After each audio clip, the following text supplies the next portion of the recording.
content of the questions that they ask.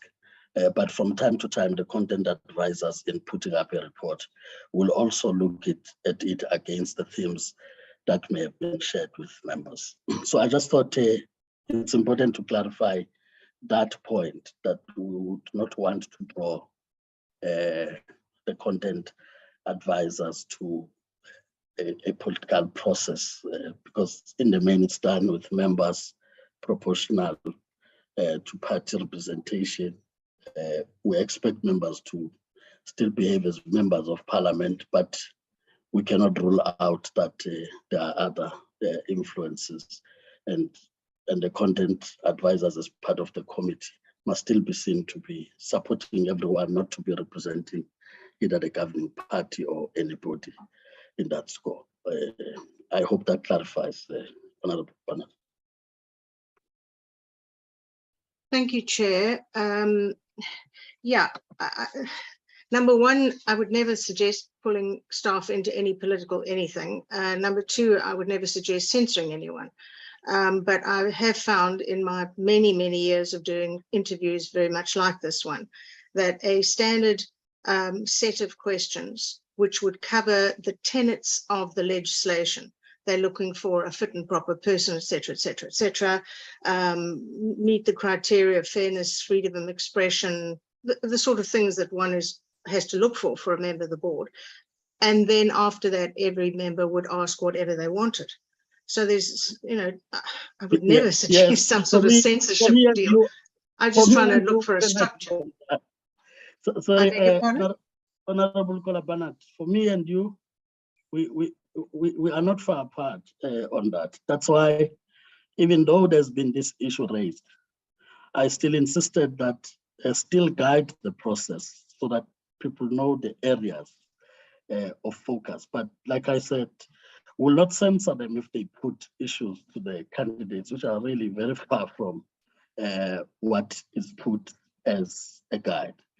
And most of the members in any way do use such questions and the themes that are there. But you really do not know at the time a member is going to ask. I remember one candidate literally cried in one entity where we're interviewing the board, because the candidate just felt that the question that gets asked gets to be too much of personal matters that are dealt with elsewhere.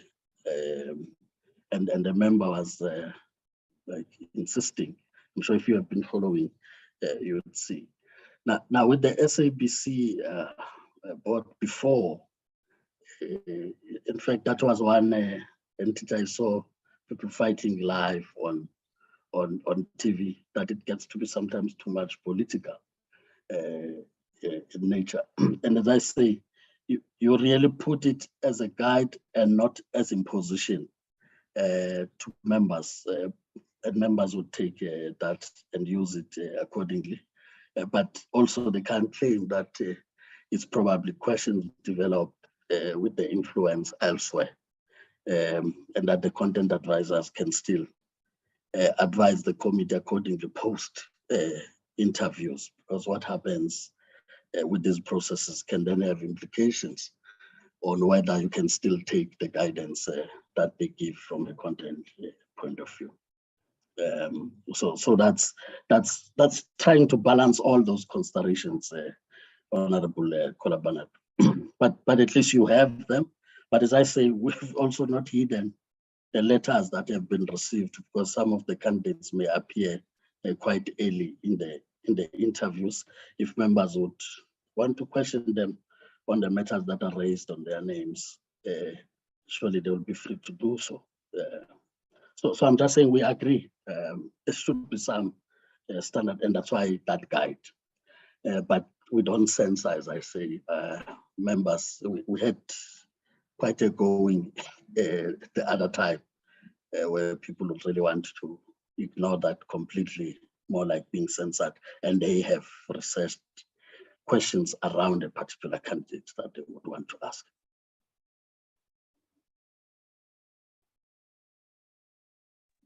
Thank you for that, Chair. I just want to repeat I have never suggested censoring anybody, nor would I. Thank you. Thank you.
Honorable members, greetings to the people on the platform,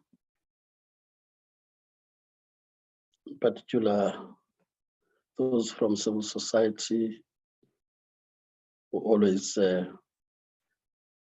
be interested in what happens in the work of the committee and its subcommittees. Fellow South Africans may be following us in the different platforms. As you'd be aware, we are a subcommittee of the Committee on Communications and Digital Technologies, as named now. We report to that committee. So therefore, the rules of the National Assembly do apply to this committee. This includes the rules on virtual meetings as adopted by the House. But just reminded honorable members and all the platform, this would include if there's any candidate that's already on the platform managed, that we have to ensure that our mics are muted, video camera are switched off until you are recognized by the chairperson to speak. In that score, you then unmute your mic and be able to speak with your video camera switched on. But in situations where you experience network challenges, you will then ask for the permission of the chairperson that probably switch off your video camera, which permission will then be granted by the chairperson, having looked at everything else. I'm saying this because I would expect that the candidates will keep their video cameras on and their mics open, as members will be interacting with those. But for purposes of the rules, let's just remember that if you are not on the platform, you keep your mic muted, video camera switched off. In situations where there may be point of order raised, the rules will still apply, that you will not unmute your mic unless you are recognized by the chairperson. In that case, you'd be afforded an opportunity to raise the point of order on which the chairperson would rule upon in line with the rules. Where we may be losing connectivity and have to reconnect to the meeting, make sure that at all times as you reconnect to the meeting, that your mic is muted and video camera switched off, as mics are sensitive and pick up background sounds which can distract the speaker that may be on the platform at the time. Having said that, I would just want to check if there are any apologies received from members. I did get that we do have the numbers to proceed, but just wanted to check if there are apologies that we may need to record for purposes of record for the meeting. Mr. David. Thank you, Chairperson. We only have one apology for Honorable Kubeka, Chair. That's the only one. Thank you. No, thank you. That would have been communicated to yourselves, Honorable Mtembu, to present here, so it doesn't affect us much. We can then be able to proceed on those bases. I take it that there is no candidate yet on the platform, so that I just complete the formalities. No, Chair, not on the platform, but the candidate is available in the waiting room. I will admit when the committee is ready for it. Okay, thank you. Honorable members, I just thought that I should bring the following to your attention, knowingly that you have already received that communique, but for purpose of record, also for South Africans to know as we proceed with this process, that we have shortlisted candidates last week on the 8th. And we have issued a statement which also allows members of the public and all other interested parties to comment on those, with an understanding that not everyone would comment by today, hence the timelines that have been given, which then helps to still receive those comments before we get to the deliberations. We are now on the interviewing stage. That's very important because the shortlisting was in the main informed by the advert that went out and how the nominees responded to the advert in terms of what is required.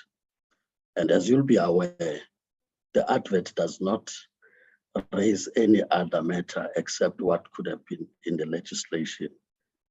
And of course, the other requirements that talks to secure clearance of people at this point in the interest of the committee contributing to curbing possible capture that can happen.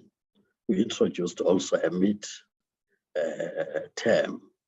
vetting once post the appointment, so as to also keep in check those that get to be in these positions, that they still serve the interest of the people. So it's important to just state that as we open. We have, of course, received some of the comments already, which also in the main talk to what would be a recommendation stage about certain candidates. And our view has been very simple. As I received this on behalf of the committee, we have referred those to the legal unit of Parliament, so that whatever we do is within the law. And the advice would have been that we would receive those because there will still be others, whether they put counter or agree with those that we already have, and they will have to apply the legal test on those and advise the committee accordingly. I want to assure South Africans that we take inputs that are made to the committee quite seriously. But of course, we also respect the right of everyone who is involved in the process, that we engage those at the time that we need to engage them. As engaging those at this point may also put the committee in an untenable situation where it may be perceived to have had bias or no bias to a particular matter. So I want to recognize that we have received the notification from a group called Public Interest, and also SOS would have also formally submitted their views. We've taken that into account, hence we referred them to our legal unit. Of course, at the time of deliberations, we'll take those matters also forward. May I also hasten to say that members have also been forwarded with the themes under which would be looking at interviewing the candidates that come before us. But that would not mean that members would be barred from asking any question in relation to matters that may have been raised about any candidate. It is only fair to do so if that need arises, so that it doesn't only arise at the time of deliberations, but that those candidates may have also been afforded an opportunity to respond directly to such questions if members believed that matters that are raised deserve to be questioned and get answers on in assisting them to finally get to a determination later on. So I just thought I must make or put these on record. And of course, this does not mean channeling members on which questions to ask, or not to ask, but we're just placing this on record. So as the candidates would come, we will then, like we do, welcome them.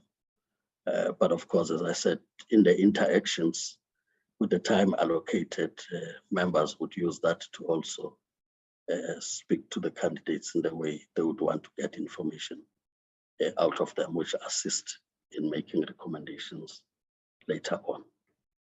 So that will be my short opening remarks, honorable members. So when the candidates would come, we'll clarify this to the candidates. At the time that has been planned would have been a 45 minutes interaction, which takes into account intro, engagement with the member, and that engagement means questions and also receiving answers from the person concerned. This would have been counted on the basis of the number of members in the committee. Dr. Mitupi, you can correct that if that's not the reading of what you presented to the committee at the time.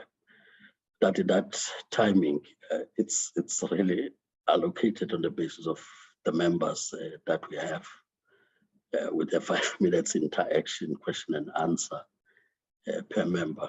And usually the chairperson would not ask questions unless there are questions that he believes may have not been clarified, and then lift up those that as members would have asked them. And then give the candidate an opportunity to address the committee, and we conclude on that. This morning we have about 5 candidates until we break just after 1, our members to get to the house, and then we'll continue again after the house at 6 until around about 9. So that's the list of candidates that you have as circulated members. So that's where we are, and therefore this is now officially open. We can be able to look at the candidates, as I said, but we were told they're already on the waiting list. I will just check if there are any clarities regarding process of engagement with candidates,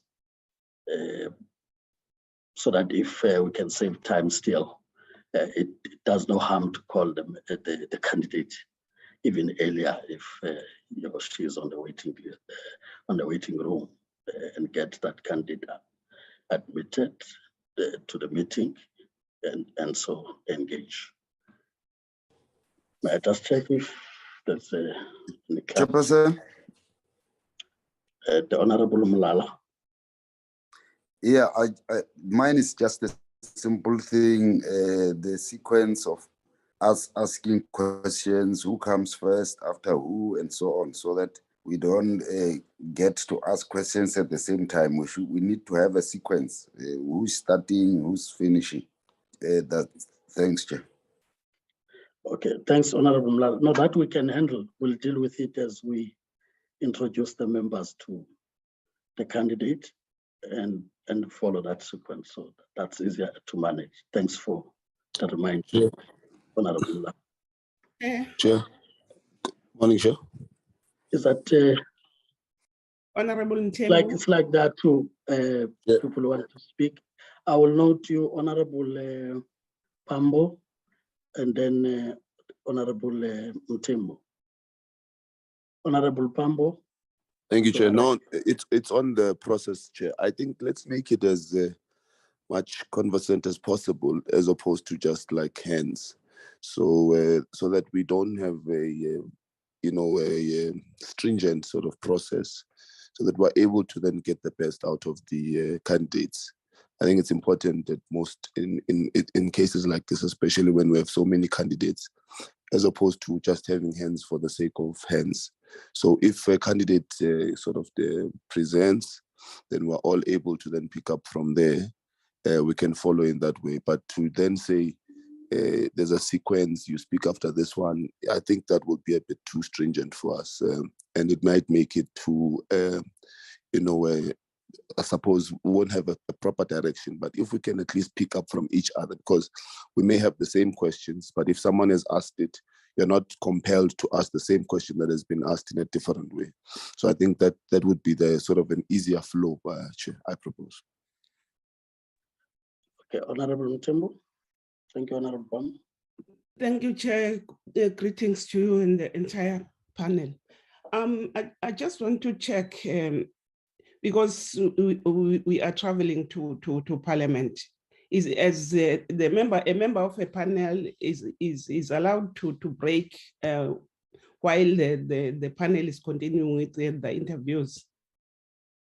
Thank you. Thank you, Honorable Mthembu. I think we've heard your point, Honorable Bambo.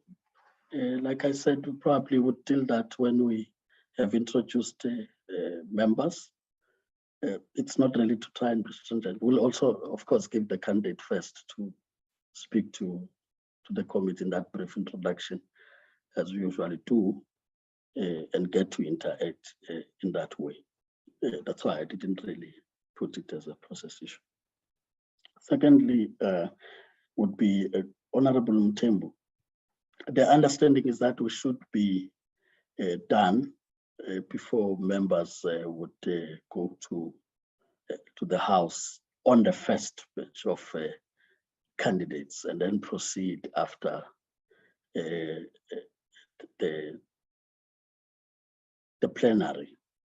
But like I said, where we experience network challenges, you'd indicate that you'd switch off your video camera, but still proceed in that scope. So we take into account that you may need to walk to the House from where you are. So let's manage it as such. But we do need members to still be in the platform to keep the meeting still on shape.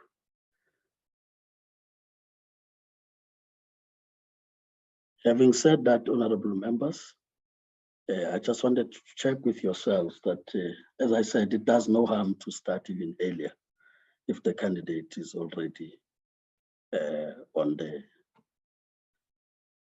the waiting room to be admitted, and that we are able to indeed start.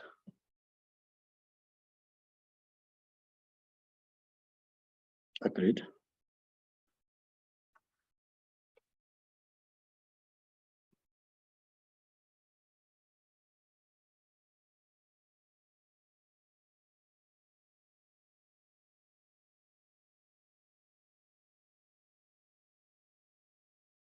Am I still audible? Yes, Chairperson, you're still audible. Yes, yes, you're audible. No, I take it that we have done an agreement, so we could admit the first candidate.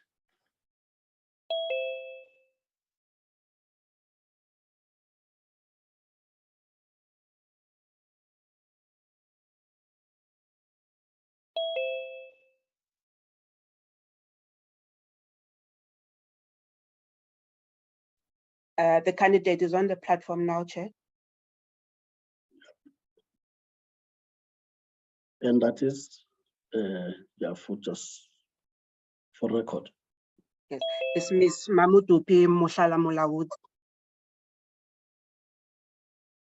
Okay, welcome, Ms. Mamudupi Mushala Mulaudzi.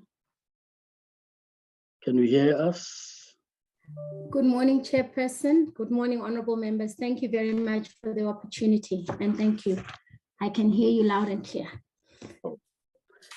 Thank you. We'll just quickly, before we even get to introduce members, just for purposes of our rules of engagement, that would indeed appreciate that you keep your camera on unless there may be problems that are experienced. In that case, would have to be informed accordingly so that you ask for permission in that regard. This is to ensure also that the engagement is as live as it's possible. So I just thought it's important that we do that.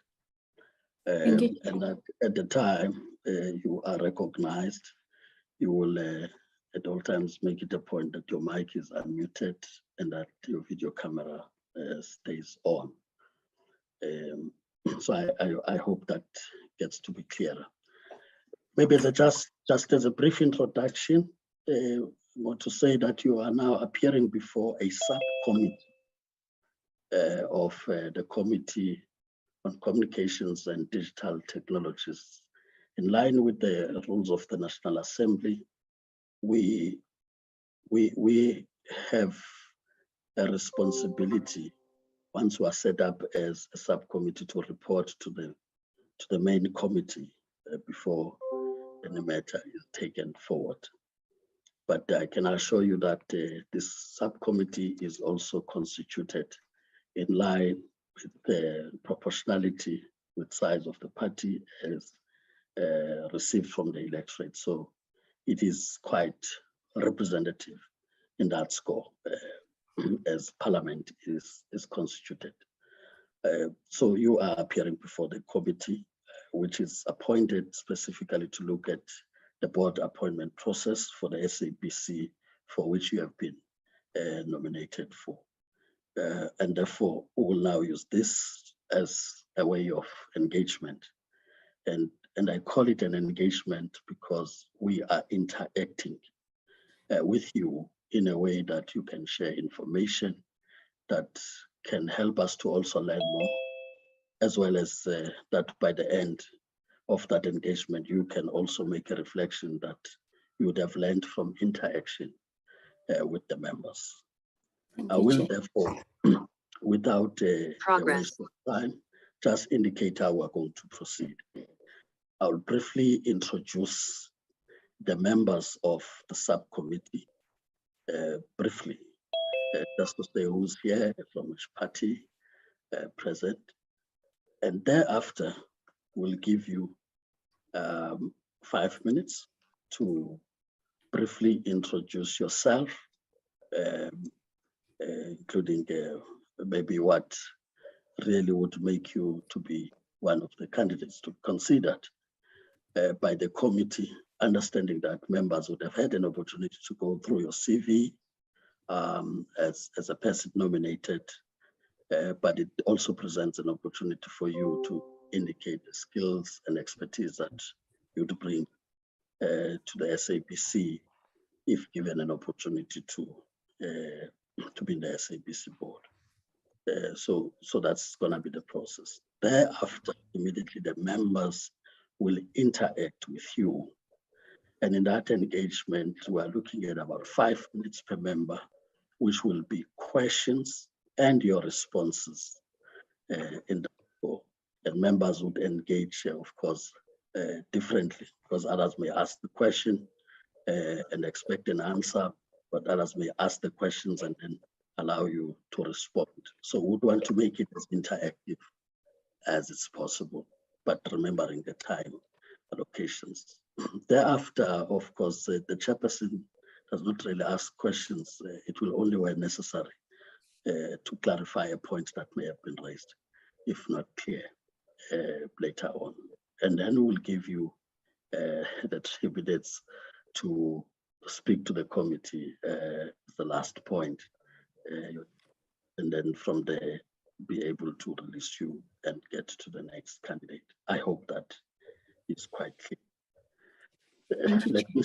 Let me start then quickly by introducing members who would switch on their video cameras if they can, so that to see them, but where they experience challenges that indicate. But I can confirm the reason we're proceeding is because we have members, not robots, on the platform. I will start with the Honorable Mulala from the ANC. That's Honorable Mulala. I'm here, Chairperson. Thank you. Honorable Mulala, thank you. We'll then go to Honorable Dr. Basop from the ANC. Honorable Dr. Basop. Honorable Dr. Basop, can you hear? or has he lost? Thank you, Chairperson. Honorable members, I'm here. That's Honorable Basop, Can you hear me? Dr. Basop from the ANC. Thank you. Honorable Tembu from the ANC.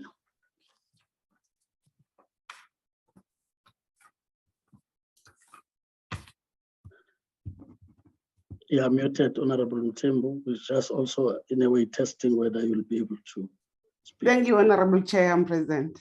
Okay, thank you, Honorable Mtembu. We do have Honorable Dr. Kola, is it Honorable Kola Barnett? Yes. Certainly not doctor. Hello, thank you, Chair. I think we've got enough of those issues around. Thank you very much. I can hear you very clearly. Thank you. Thank you, Honorable Kola Barnett. So sorry to call it doctor. I was looking at Dr. Basop on the other side. Thank you. That's from the Democratic Alliance. We also have the Honorable Bambo from the Economic Freedom Fighters. Honorable Bambo.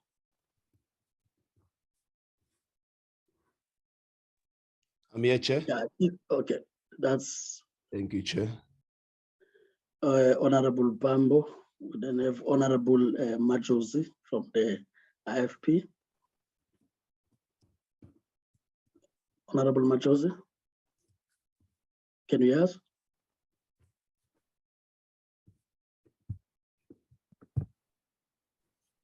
Yeah, I see that you are muted and your video camera off.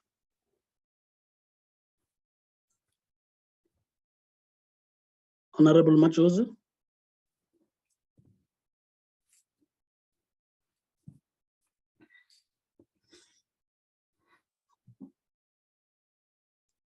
Yeah, but I see that she's on the platform, but I think at the time of engagement, should be able to again introduce herself there. That's Honorable Machozi. As I said, we would then give you 5 minutes from now to do a brief introduction of yourself to the committee. Okay. Over to you, Ms. Mushala Mlauzi. Okay. Chairperson, thank you very much. Good morning, Honorable Chairperson. Good morning, Honorable members. And I would like to thank the subcommittee of the committee for giving me this opportunity to be interviewed here today. Chairperson, as you've already indicated, my name is Mamudupi Mushala Mlauzi. I'm an attorney by profession, but I think I just want to go back just a bit so that I can just give a holistic picture of who I am. I was born in Babane, Swaziland, to South African parents who were political exiles under the auspices of the ANC. I then went to school at Solomon Mahlangu Freedom College in Morogoro, Tanzania. I then went to university at the University of Swaziland, where I did my Bachelor of Arts in Law. Then I came, after the political changes, we returned to South Africa, and I then did my Bachelor of Laws, which is LLB, at the University of Witwatersrand. I also did my master's degree at the University of Witwatersrand. After completing my master's degree, I then started my own practice, which was Mhlala Attorneys. Then thereafter, I went on to become a councillor at the Independent Communications Authority of South Africa. I was a councillor for 2 terms at ICASA. Thereafter, during my tenure, I then acquired further qualifications. I got a mini MBA in telecommunications, and I did this in the Telecommunications Institute in London. Thereafter, I also got I also attended a course by the World Bank on ICT infrastructure. This I did at the University of Florida, Gainesville, in the United States of America. I then went and did a senior executive program, a management program at the University of London. I've also acted as a judge both in the South Gauteng and in the North Gauteng High Court. Over and above that, after my term as an ICASA councillor, I was the pension funds adjudicator, which is obviously the work that is done by an individual who sits in the same position as a judge in the High Court. And I mediated and arbitrated over disputes in the pension fund sector. After that, I was the Director General in the Department of Communication. I was then transferred from the Department of Communication to work under the auspices of the Department of Trade and Industry, where I also, I think what's important to note is that when I was Director General in the Department of Communication, obviously as SABC being one of the entities that reports under the Department of Communication, it did report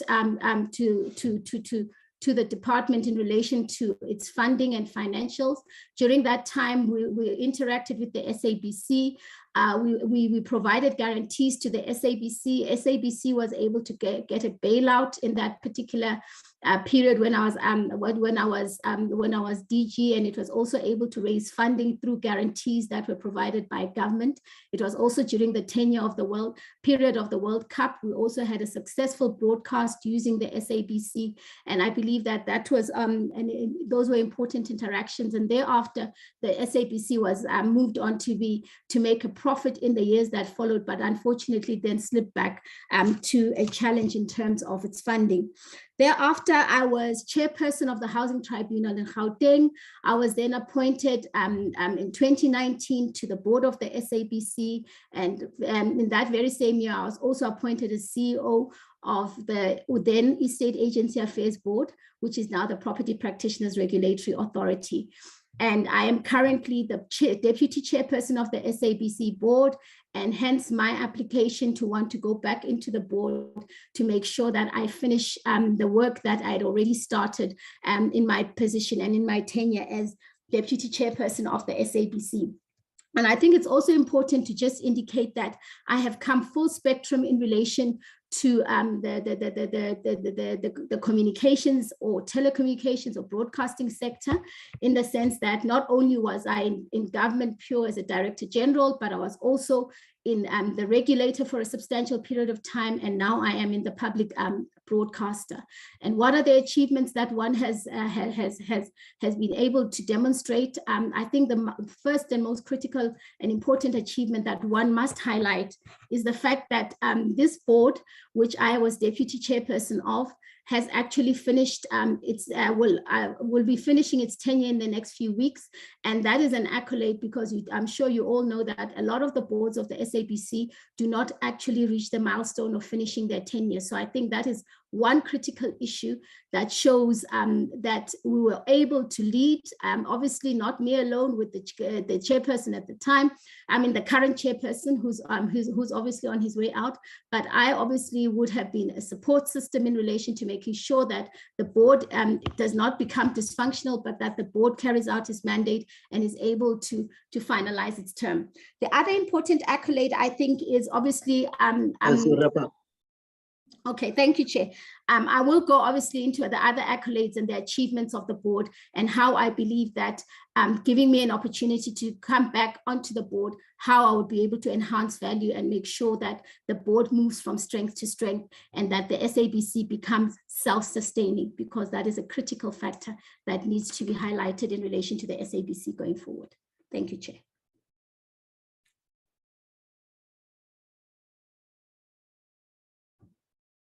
Chair, I think you're on mute. I cannot hear you, Chair. Thank you, Mayor Mushala Mlaudzi. We'll now take the members who want to interact with you, as I take those down. Honorable Tembu, followed by Honorable Kola Barnett.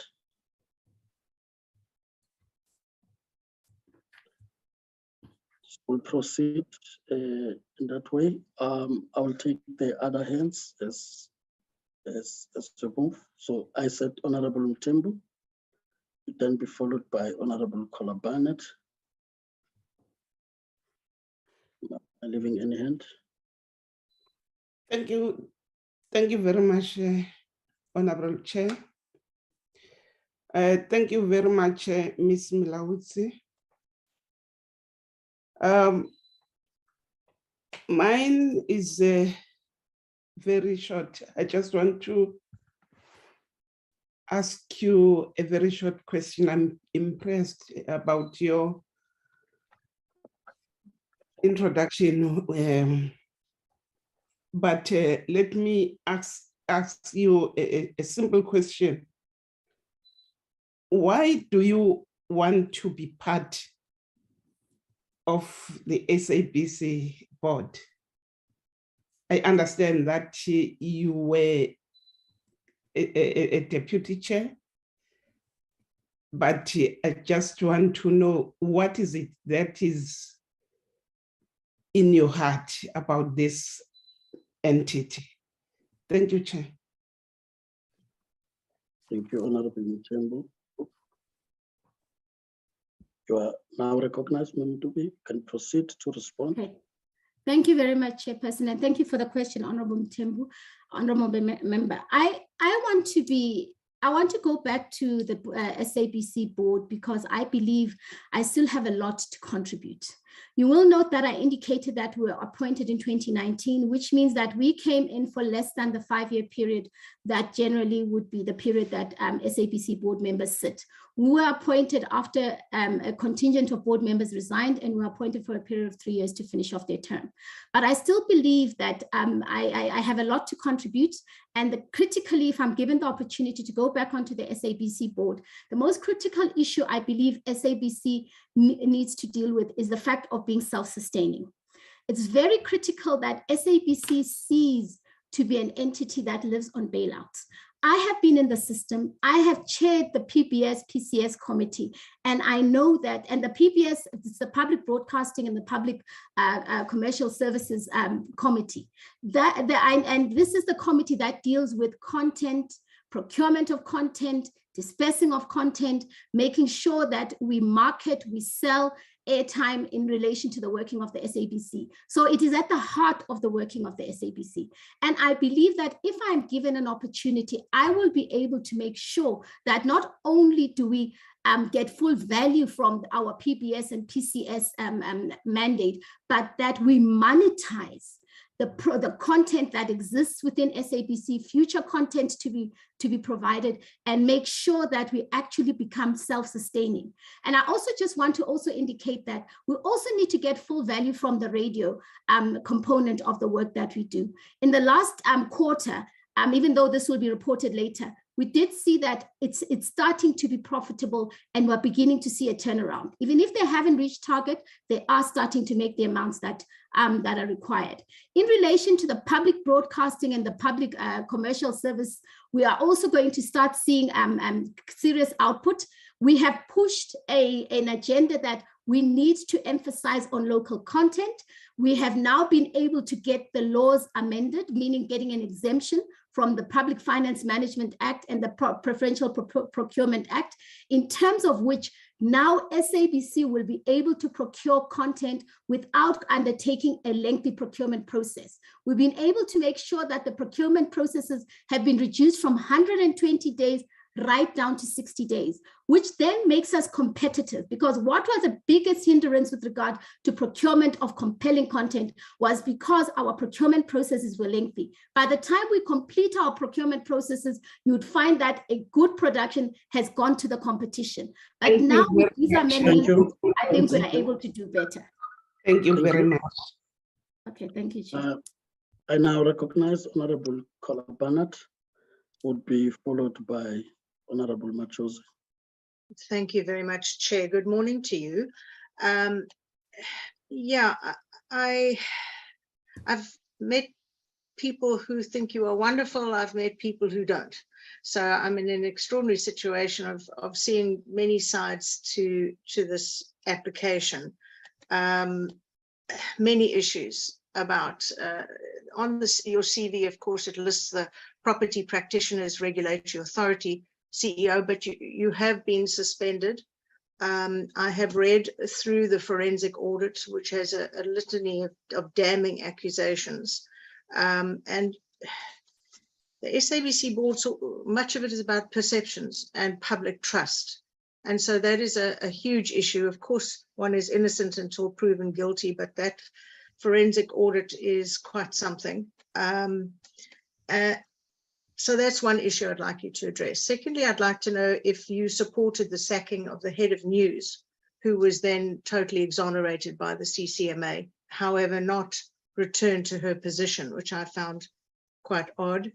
Then we have an issue about when you were an ICASA councillor, and there's a report that alleges that you, quote, moonlighted through your legal practice doing work for a telecoms industry player, which was a conflict of interest and a contravention of the Councillor's Code of Conduct and of the ICASA Act. Could you respond to that, please? And then as a pensions fund adjudicator, there was another issue. The Office of the Adjudicator was forced to spend 1.2 million rand in a contested lease agreement you entered into and then cancelled. That was of course fruitless and wasteful expenditure in terms of the PMFA.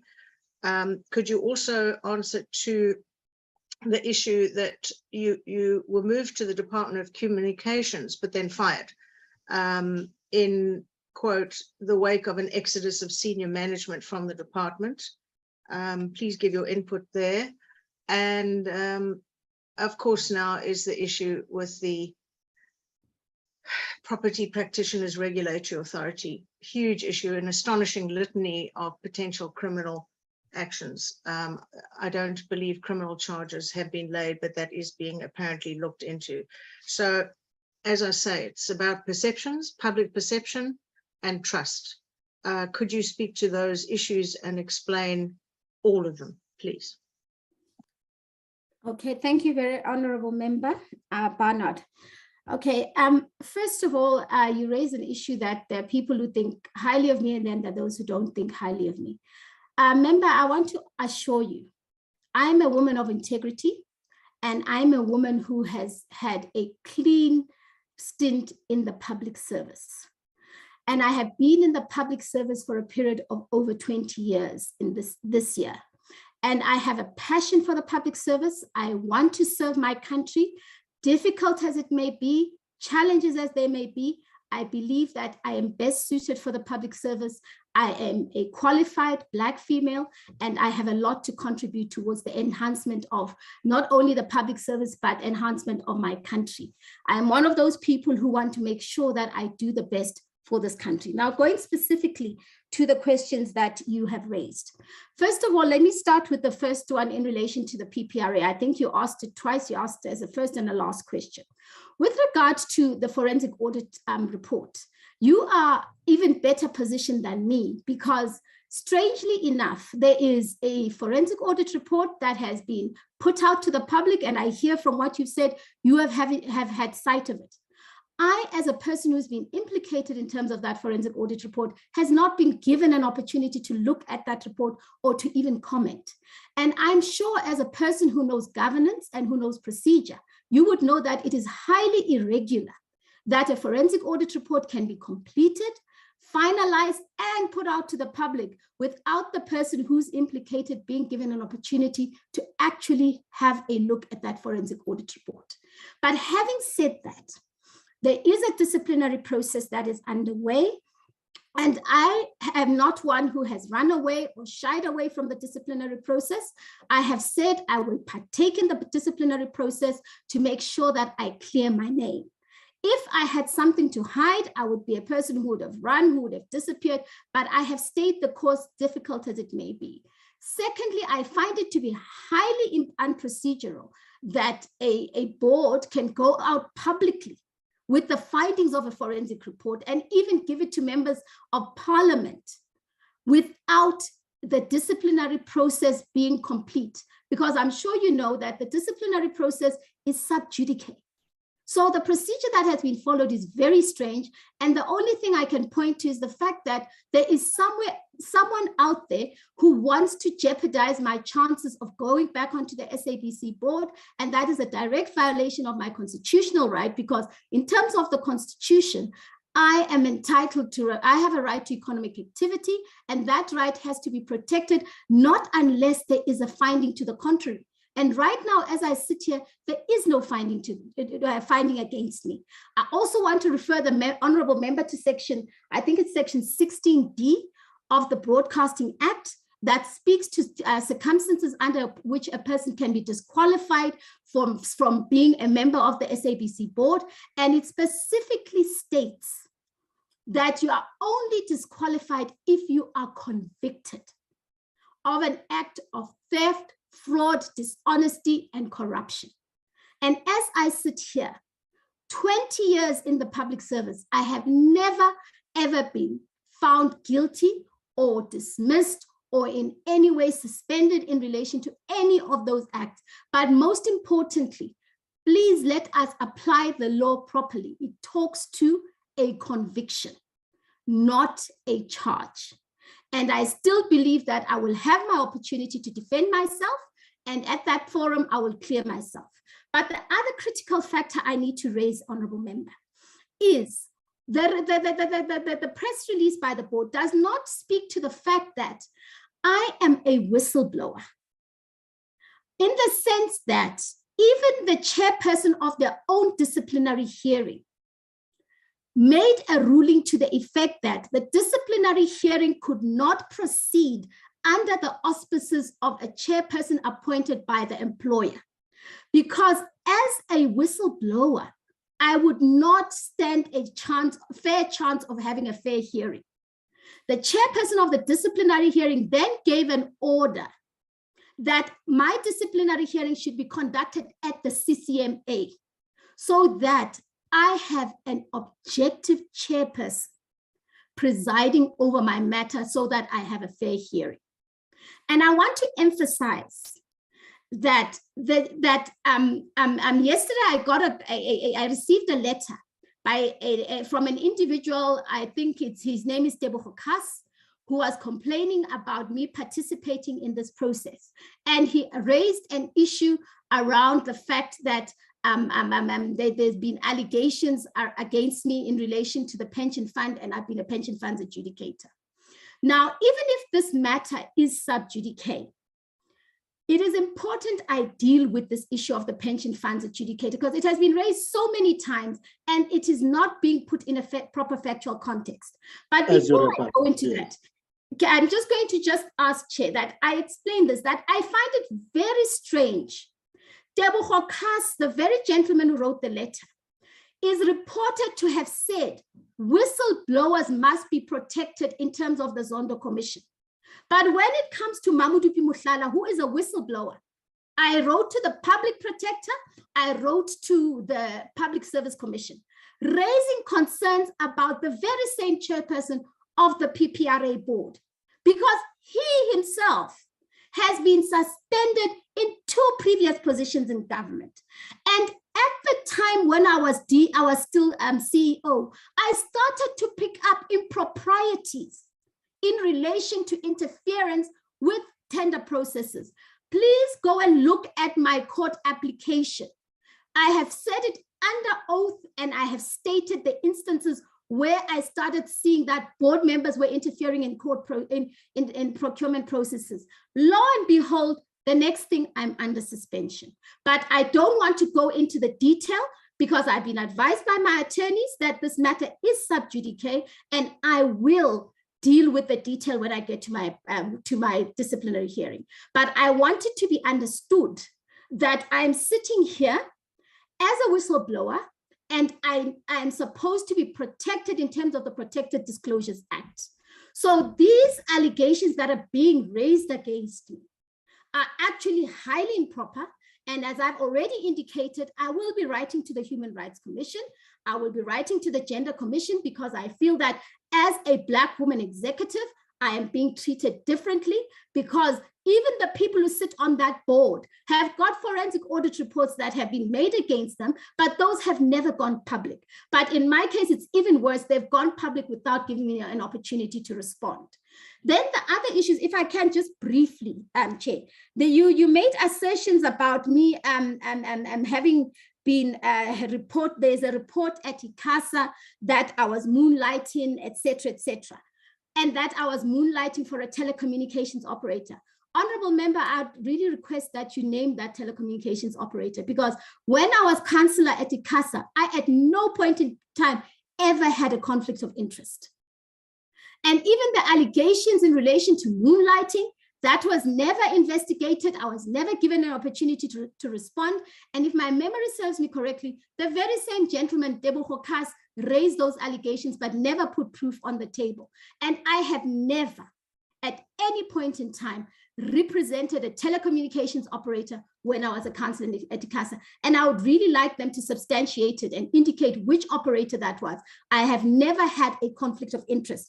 My character has always been beyond reproach. And that is why the portfolio committee at the time then reappointed me to be a councillor at ICASA for a second term. Had there been any validity to that allegation, I don't believe I would have been reappointed for a second term. With regard to we're also managing the time.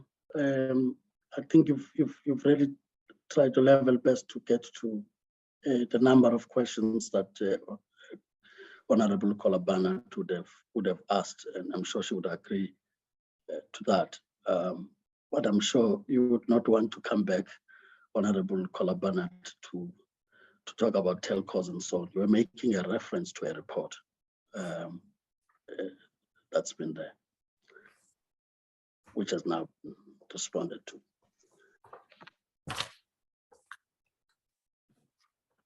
May I then look at Honorable Machozi?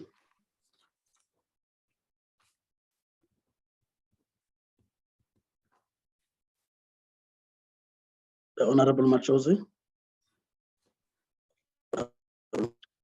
Machozi, you can speak. So we'll jump Honorable Machozi for now.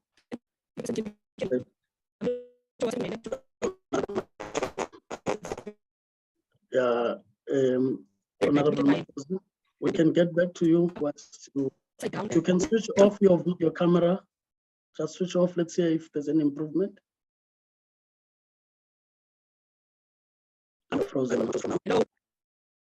I'm saying switch off your video camera. Let's see if your bandwidth does at least improve in terms of getting this to.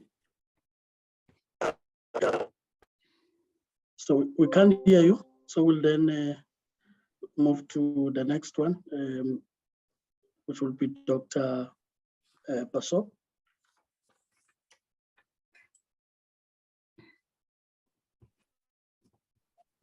No, Chair, I didn't Honorable raise my hand. Okay. So that's not you who's raising the hand. Okay. No.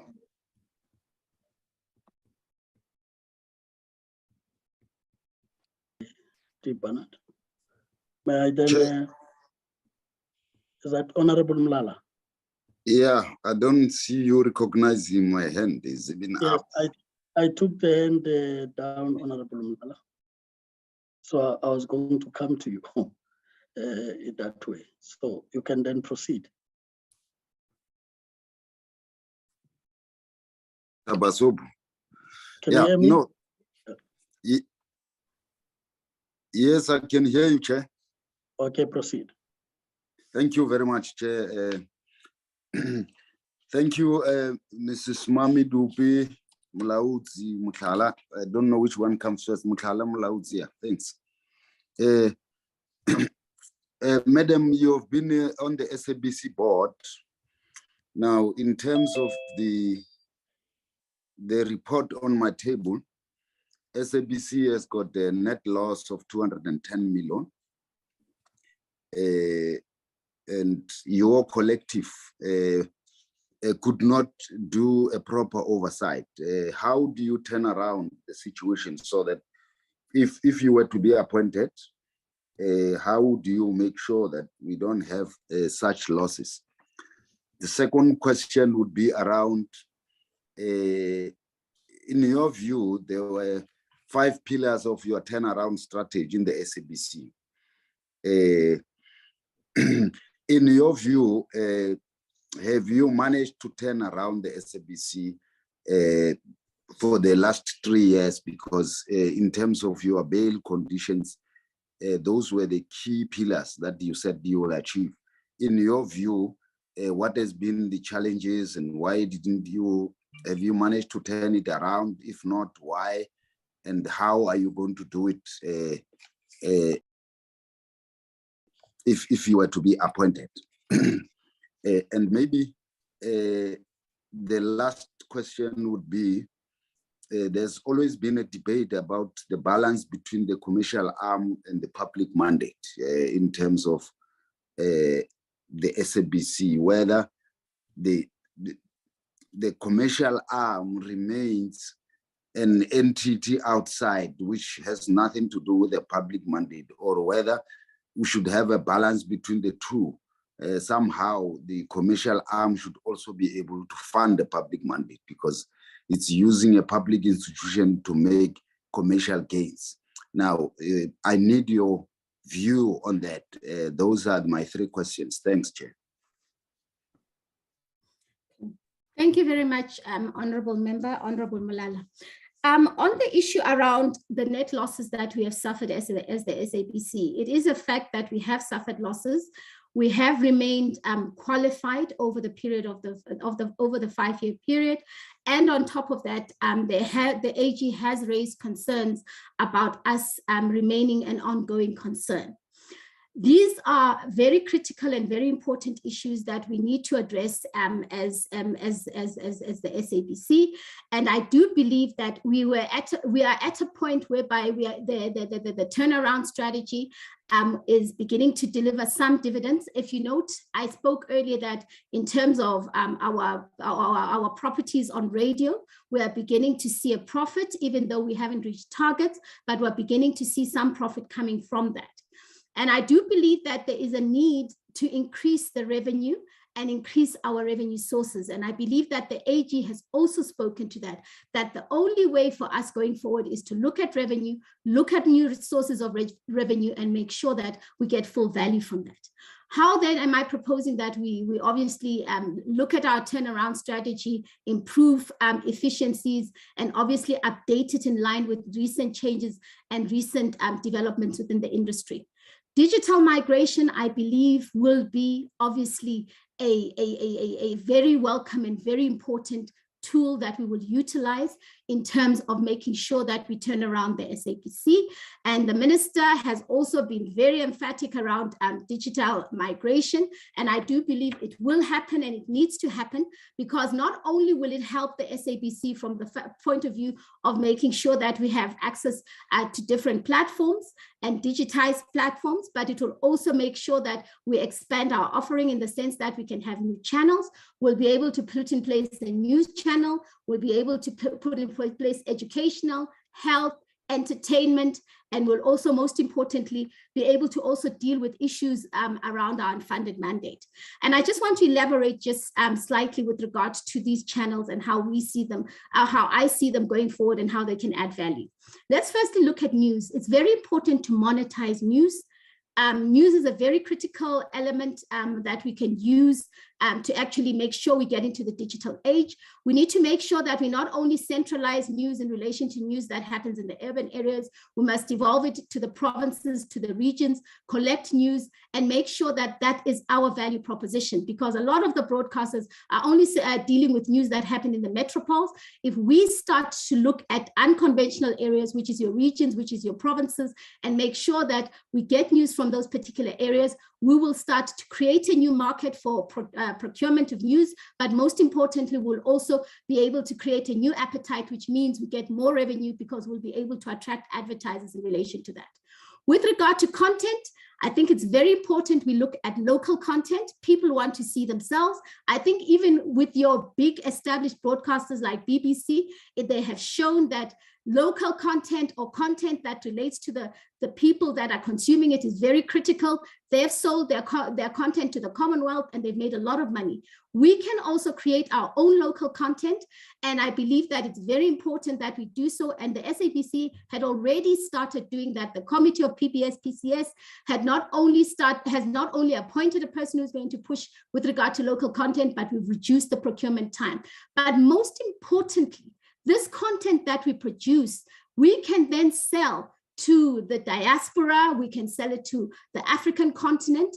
And I just want to briefly just say that we already have properties that are produced both in the public broadcasting space and I believe that we would also have to get out content in the public commercial space.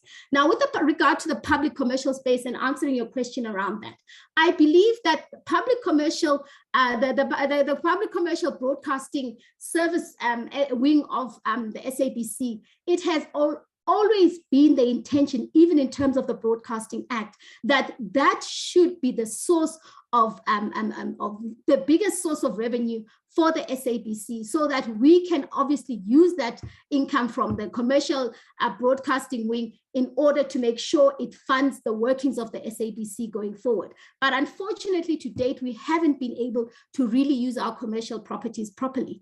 And I believe the best way forward with regard to our commercial properties is we should look at partnerships with other players within the sector. Now, you will say, but there are partnerships that are being negotiated by the SABC. But I think our emphasis has been a wrong emphasis. We have been looking for partnerships with regard to content. And you find that if you look for those partnerships, SABC doesn't get value because we have content. So those other partners will be getting that content. I'm saying we look at partnerships where we can actually get access to platforms. Look at mobile platforms for our content to be delivered. Because in the digital age, I'm sure you know that the end user wants mobility. They want video on demand. They want to also make sure that they consume news at their convenience. So we need to get partnerships where we can get our content exposed on those kinds of platforms. And I believe that that will be what will be needed to lift our commercial service.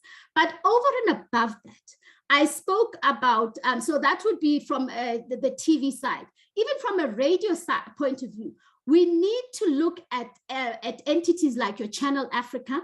Currently, we are more, Channel Africa is in Sabc and in East Africa. What about West Africa? What about North Africa? What about getting content for those? What about setting up synergies with government departments that would need to get that exposure into those particular areas? For instance, your DIRCO and GCIS, we partner with them, we make sure there's funding, we disperse the content into those areas. And I believe we will then be able to get a lot of revenue that would come into the system.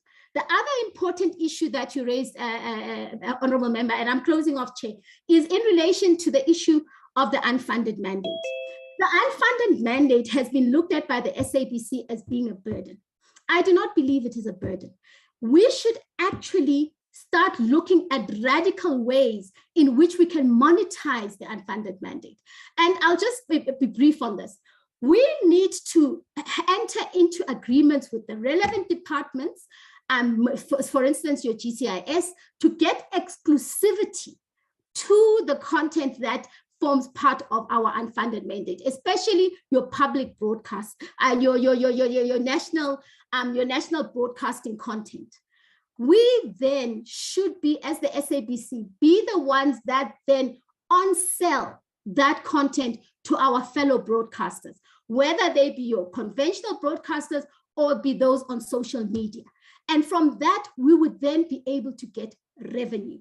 But if a person obviously is coming onto our platform directly, then obviously in line with our license terms and conditions, they would then have that content for free. But if it's fellow broadcasters, they should then be able to get it through the SABC for a fee. And any advertisers that then advertise in relation to that content should then equally be obliged to then make sure that they pay a fee to the SABC. And that, I believe, would be a way of monetizing the unfunded mandate. But I also want to put the caveat that we'll obviously have to have a discussion with the SABC, with ICASA and the department to make sure that we are aligned to our license conditions and making sure that we get access to that content and have the right to license this. And this is not a concept that has not been tried in other jurisdictions. BBC has a similar concept in place, and they have been able to monetize the unfunded mandate. Thank you, Chair. Thank you. Honorable Majosi, are you able to get back? Don't want to leave you behind. Just to confirm, Honorable Kolobanat, is it legacy hand? No, Chair, I just needed two yes or no answers to two questions that weren't answered. Do you wish me to tell you what No, they were? I'll come You'll back call to you. me. Thank you. Yes, I just want to check if Honorable Majozu had a problem at the time, whether she's able to get back. Just to also check, Honorable Pambo, I would have not jumped you. I take it.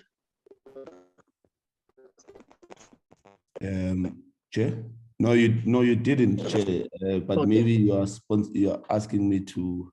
No, I'm not asking you to. No, I just want to be sure, because Yeah. I don't want to leave anybody behind on the basis that I couldn't see.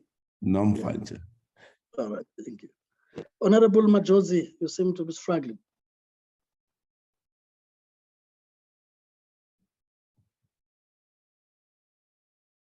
Like I said, you can switch off the video camera and try without that, see what happens.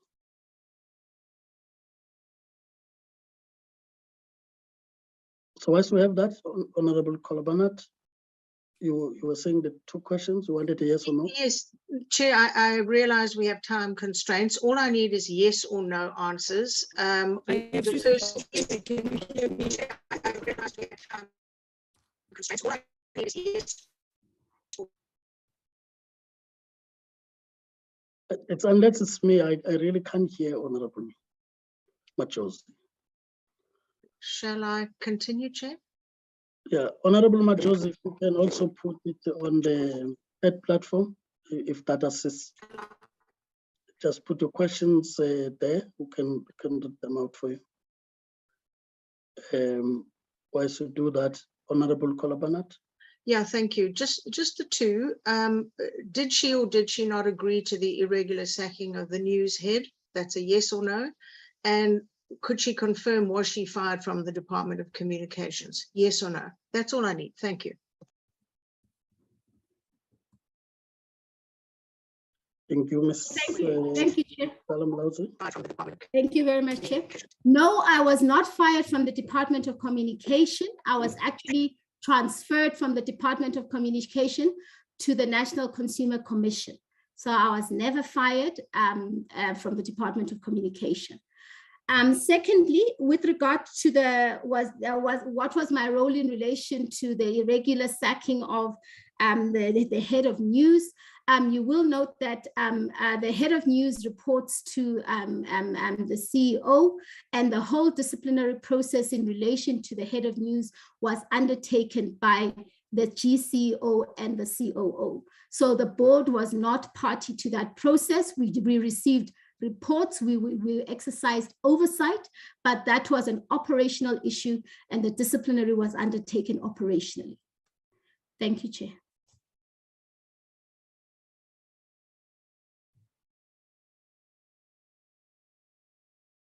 Honorable Majozi? Otherwise, I would want to move from you now. Honorable Majozi? I'd advise that you can send your questions so that we read them out. Otherwise, it's a struggle to hear you.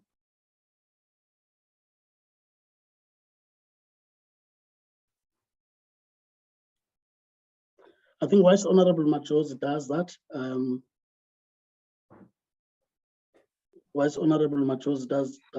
Honorable Mlala, is it a legacy hand? Chair, I think it's a legacy hand. You can drop it. I will drop it. Yeah.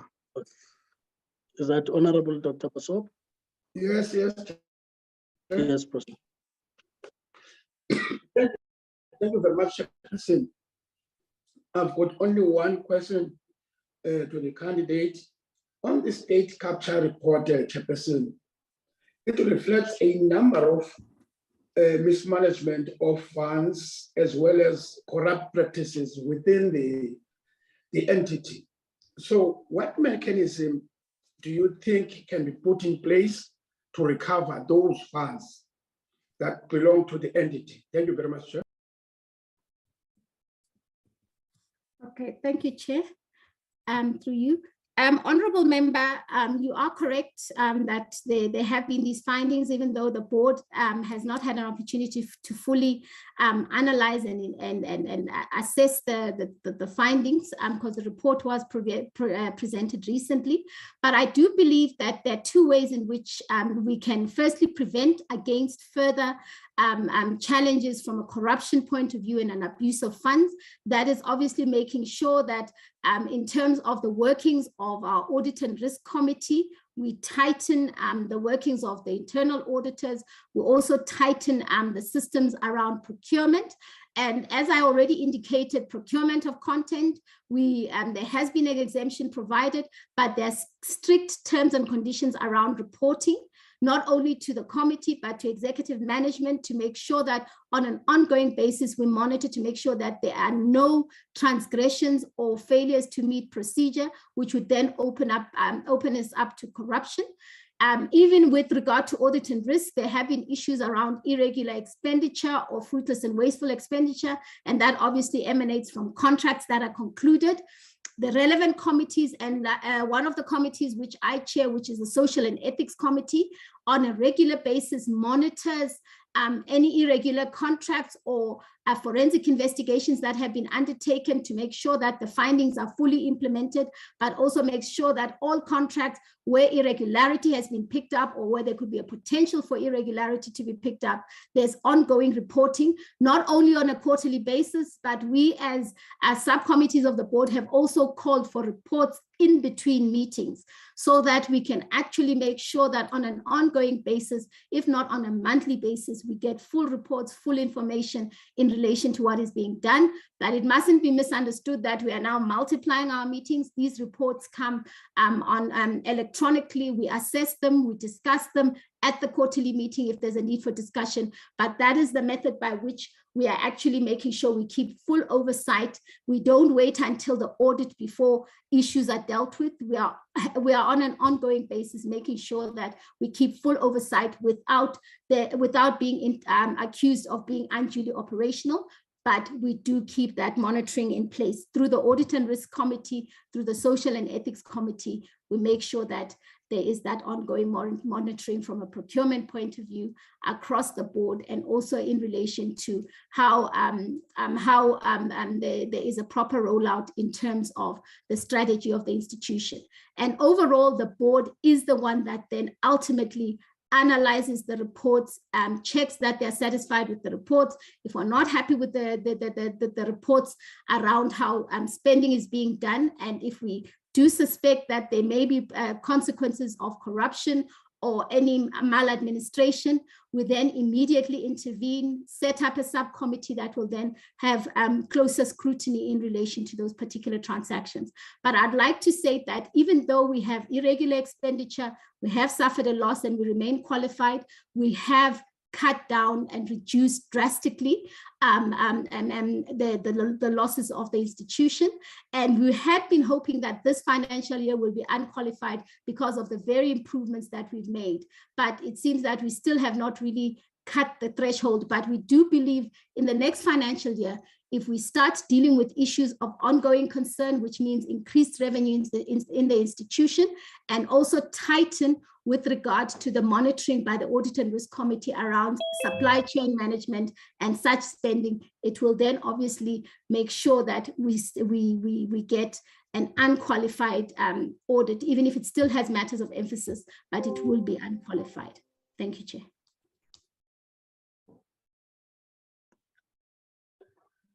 Thank you,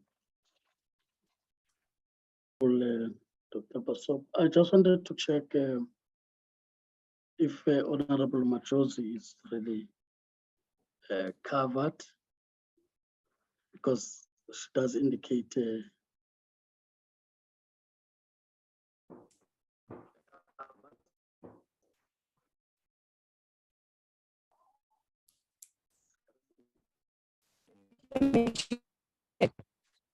Your voice is missing, Chair.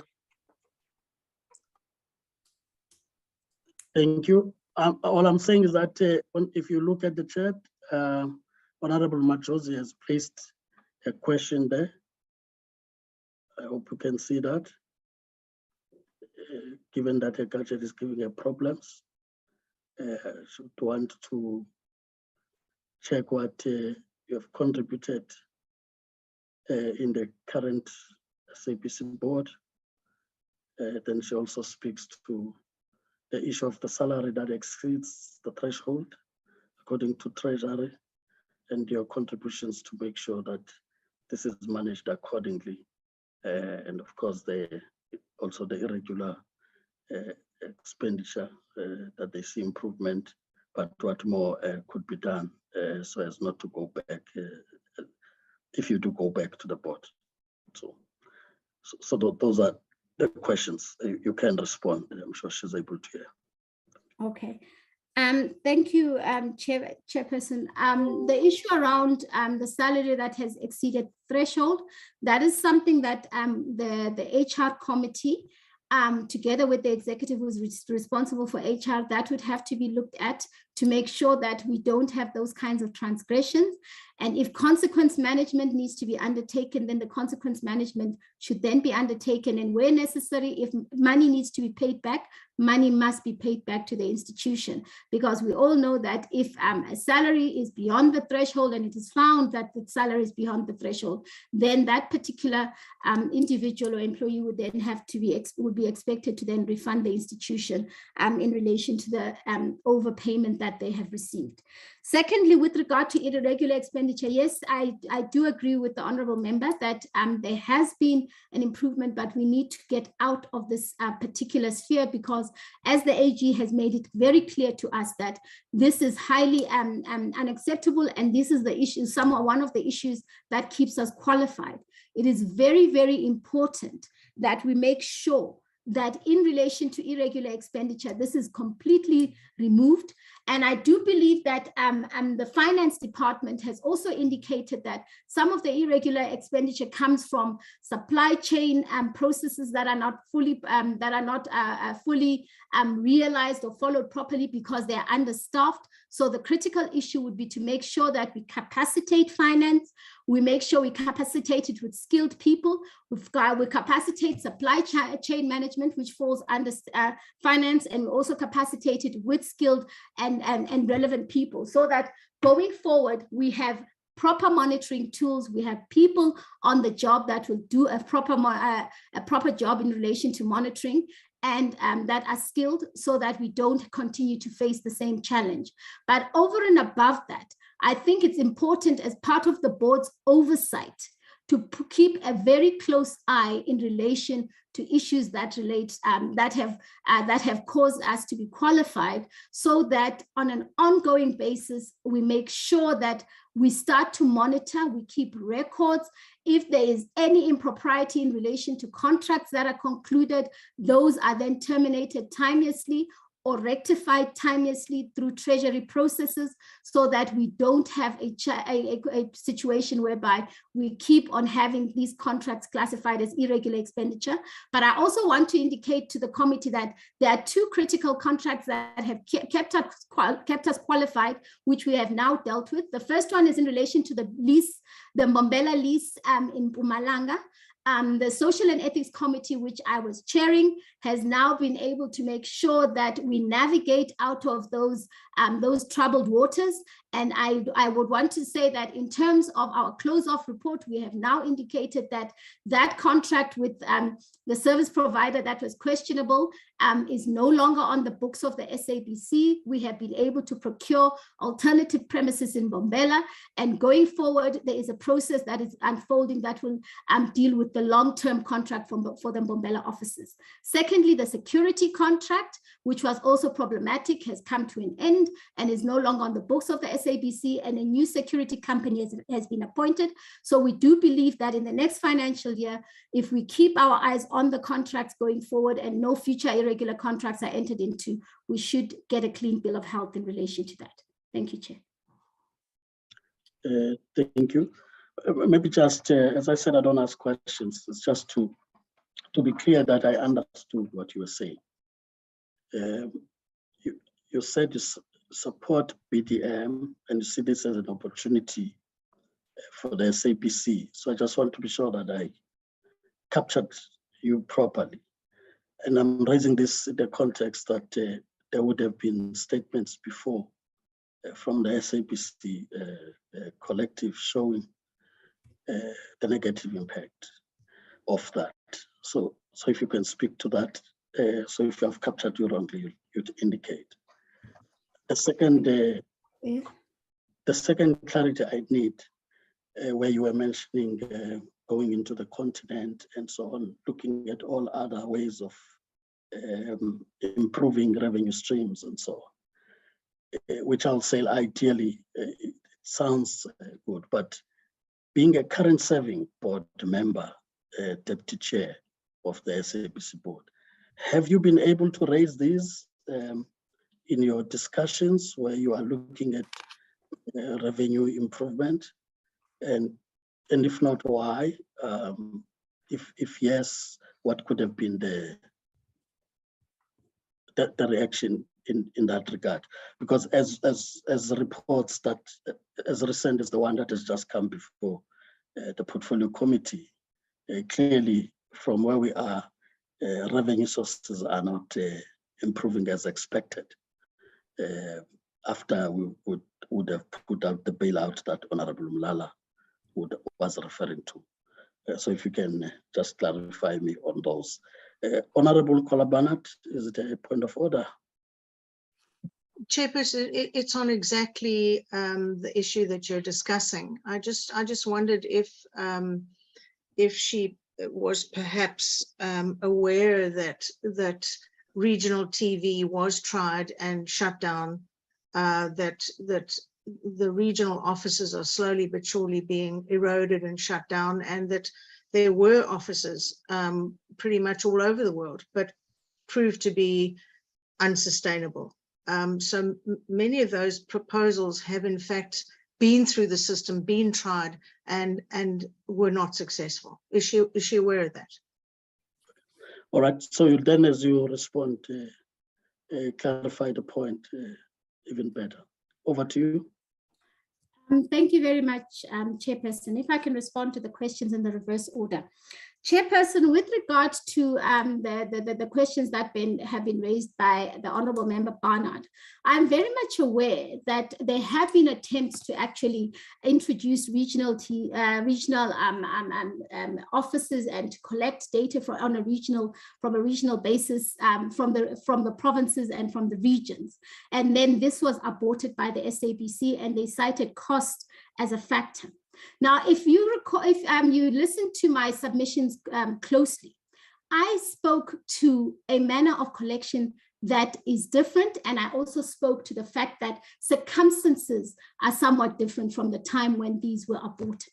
I spoke to the fact that we need to look at partnerships and synergies with government departments, with provincial government, with local government, and use that in order to counteract the challenges that we would have in relation to funding.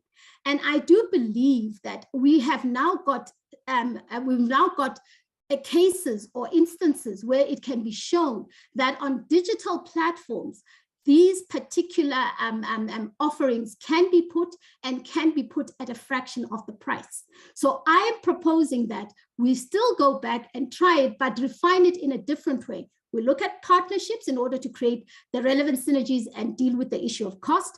But over and above that, we look at the digital platforms, which are critical and valuable platforms that we can actually utilize in order to make sure that content is put on in the least expensive manner and distributed much wider in a faster and better manner. So that is what my proposal speaks to, that let's take advantage of technology, let's take advantage of partnerships, and let's take advantage of more efficient ways of doing things in order to make sure that we get this value. And I also want to indicate to the committee that radio has been able to actually penetrate the regions, get information from the regions in relation to their current affairs, and they have been able to show us that there is value in it, and there is a method by which we can actually make sure we monetize and get value from that.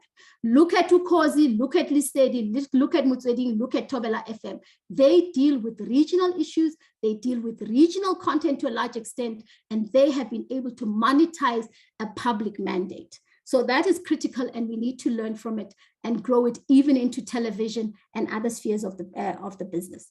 Chairperson, you asked me a question around entering into the continent and whether these issues were not raised. Chair, you will note that obviously we obviously work by consensus, and I did say that the turnaround strategy has been implemented, but we are obviously seeing that even with the implementation of the turnaround strategy, there are still some little glitches here and there in relation to making sure that we increase revenue. And then I also indicated that there's a need to then go back and tweak that strategy. It mustn't be understood that I'm distancing myself from it, because I was part of the board that put the turnaround strategy and aligned it to the bailout, and it was approved by the relevant authorities, including this committee. But I believe because it is not yielding the full return that we want and at the pace that we want, it is important to start tweaking it, to talk to the issues around the African continent. And I want to say, Chair, that these issues I have raised previously. And obviously, when strategies are worked and changed and finalized, some things fall by the wayside. Some things you learn with experience that they are critical and would be able to propel the institution to the next level. And if I'm given an opportunity to go back onto the board, I believe that I will then be able, as part of tweaking the turnaround and making sure that we don't have to keep on coming back for a bailout, these particular innovations and proposals will then be taken into account, and then will then also be given full value. And Chair, these are not novice concepts. These are concepts that have been tried the world over by many broadcasters. In the US and BBC, which is one of the greatest examples in relation to turnaround of a public broadcaster and commercializing the public broadcaster. They are the world leaders in relation to that. And I believe the issue around them going into the Commonwealth, we can actually go into the diaspora. There are many Africans in the Caribbean, people of African descent in the Caribbean, in Europe, and we can also go into the African continent in an aggressive manner, and that will obviously help us to get better sources of revenue. And I do believe the activity of the South African government within the AU, within Sabc, we can also optimize it to make sure that we increase viewership. On the BDM issues, Chairperson, it is important. I have indicated that digital migration is critical, it is necessary, and it is what will help the public broadcaster go into the future. There are obviously challenges with regard to the manner of implementation, and that obviously is critical, and no one is suggesting for 1 minute that there be a violation of the court order that has been given in relation to that. But I do believe that the court order speaks to issues around consultation, issues around timing, but it does not necessarily say digital migration should not happen. In fact, I'm sure you know, Chair, South Africa is behind with regard to digital migration. It's just a matter of making sure consultations are properly done, manner of implementation and standards are agreed on, and then we must go forward. But what I am proposing is that SABC be a step ahead and start to plan to make sure that once the foundation issues are resolved, we are right there ready from a content point of view. We put our partnerships in place and get optimal value from digital migration, because the technology is there. It's important that we go into that era. Thank you, Chair. Thank you. Of course, we've taken a bit of time, which was important to respond to questions that members would have asked. I would not even give you the 3 minutes now, but reduce it to 2. If this would be like your last point to make, addressing the committee. Thank you, Chair. No. Chairperson, there's just one issue that I think is critical that I need to get to. The skills, the staff of the SABC. You will note, Chairperson, that I have in the past been very vocal around the issue around the issue of Section 189. I still feel very strongly that our turnaround would have been better implemented, would have been more successful, would have been able to achieve greater milestones had Section 189 not taken place, because I do believe that, yes, we may have shown a saving, but when we go into the digital age, we are still going to need more staff. And I think history has borne me correct, because after Section 189, where 651 staff members were laid off, we then still again had to advertise to get skilled people to come into the system. So it is very important that the staffing of the SABC be corrected. Skilled people must be brought into the system, and those that are in the system must be retained to make sure that SABC continues to achieve what is expected of it, whether it be in terms of a turnaround, be it in terms of a tweaked or changed turnaround. It is quite critical that we get our staffing correct, we get our staff morale up, and we continue to attract specialized skill, and we make sure that the SABC is not only the broadcaster of choice, but is the public broadcaster that it is meant to be.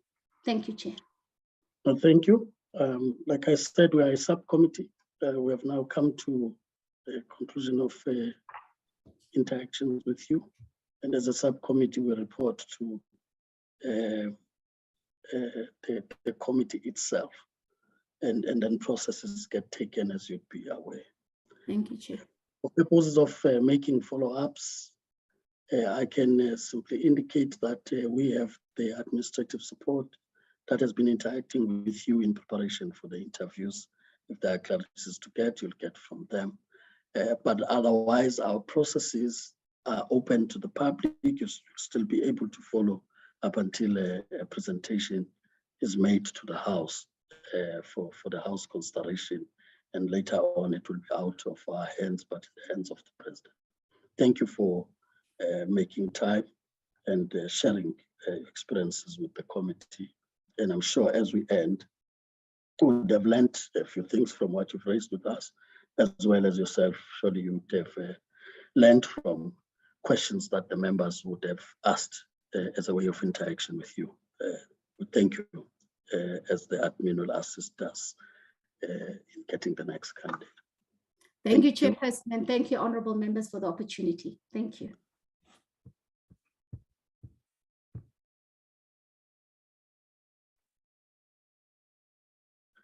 Honorable Kolabana, I read your message.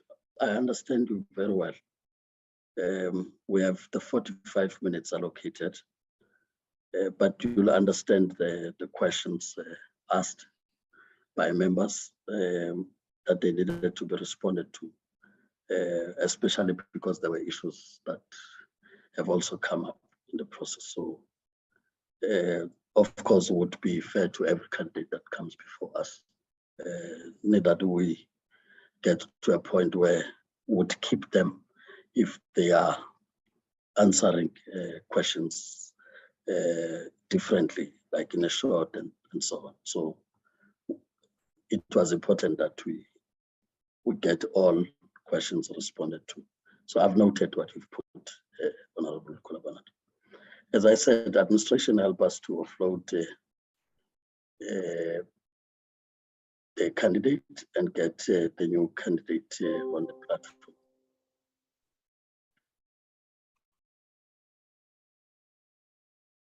Thank you, Chairperson. The next candidate is Mr. David Maimela. He's on the platform now. Thank you, Chair. Okay. Thank you. Welcome, Mr. Maimela. May we see you? Or is it me? Yes, good morning, Chair and members. Okay. Morning, Mr. Maimela, you are appearing before a subcommittee of the Committee on Communications and Digital Technologies. And the subcommittee reports to that committee in taking processes forward. This subcommittee is constituted proportional to the size of the party as per the elections in 2019. So there's a fair representation in that score. And therefore, the committee itself, as you know. So you are appearing before the subcommittee for an interaction or engagement. We don't really take it to be, in the strict sense, the interview. We take it to be an engagement. In that engagement, we believe that we would learn from the experiences you share with the committee, as well as learn from the questions that the committee would be posing to you. Would of course looked at the timing that we have allocated, and I'm sure you've been waiting to come in.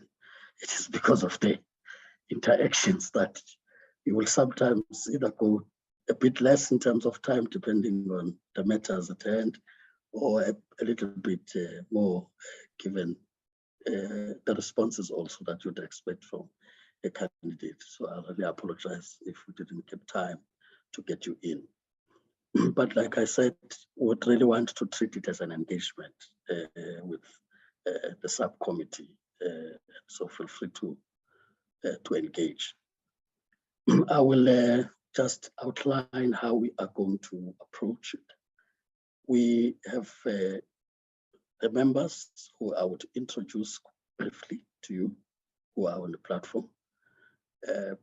Thereafter, I would give you 5 minutes to briefly introduce yourself, which takes into account your experience, your expertise, and so on. You want to share with the committee on why you need to be considered for appointment to the board. This is so because the members have also had access to your detailed CV that has been supplied as part of your nomination. And therefore the questions may go beyond just your brief introduction would have given, because they would have looked at that. Immediately after that, we will then get members to ask questions and your responses. We allocate about 5 minutes to a member for question and your responses. So that's very helpful to guide. Once that is done, as a chair, I will only ask if there are questions to really clarify from what you've already responded to, just for purposes of our notes later on. Thereafter, we'll give you about 3 minutes max to briefly address the committee as your last point to make, and we would have then concluded the engagement with you. I hope that's quite clear. With that having been cleared, as I said, you're welcome. Feel free to engage with us. I will briefly introduce members who will try and show their video cameras on so that you see them. But we do have struggles everywhere with connectivity. In some instances, there may be such problems. Let me then start. You already see the Honorable Kola Barnett, who's on the camera there from the Democratic Alliance. Yes, she's of course muted. Then you have the Honorable Molala from the African National Congress. Honorable Molala. I'm here, Chair, and thanks. Yes, there's Honorable Molala from the African National Congress. Then we have the Honorable Dr. Basob from the African National Congress. It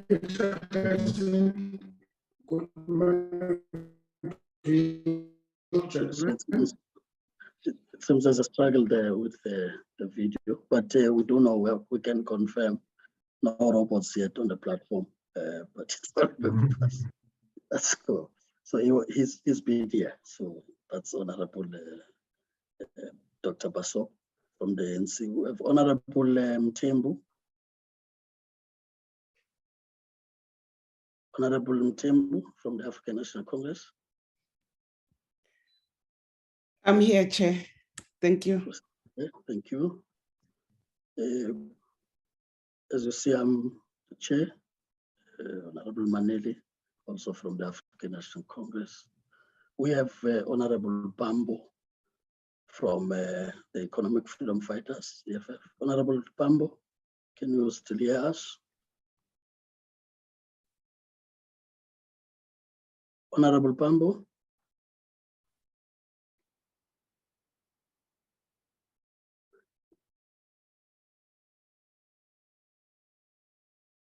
We'll then just follow up, but he was on the platform as we started.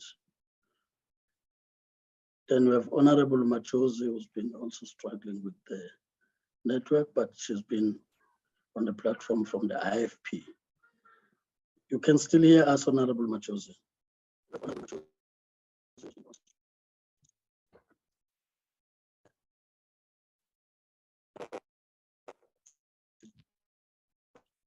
Okay, like we said, there's a bit of struggle there, but you can see on the platform she's there. And how we have been managing it is that if she has got questions and we can't hear, she puts them on the platform. So please do keep an eye on the chat for such questions. So those would be members as I introduced them. We'll give you the 5 minutes to give us a brief introduction. And over to you, Mr. Maimela. Thank you, Chair, and thank you, members, for the opportunity. I must say, Chair, that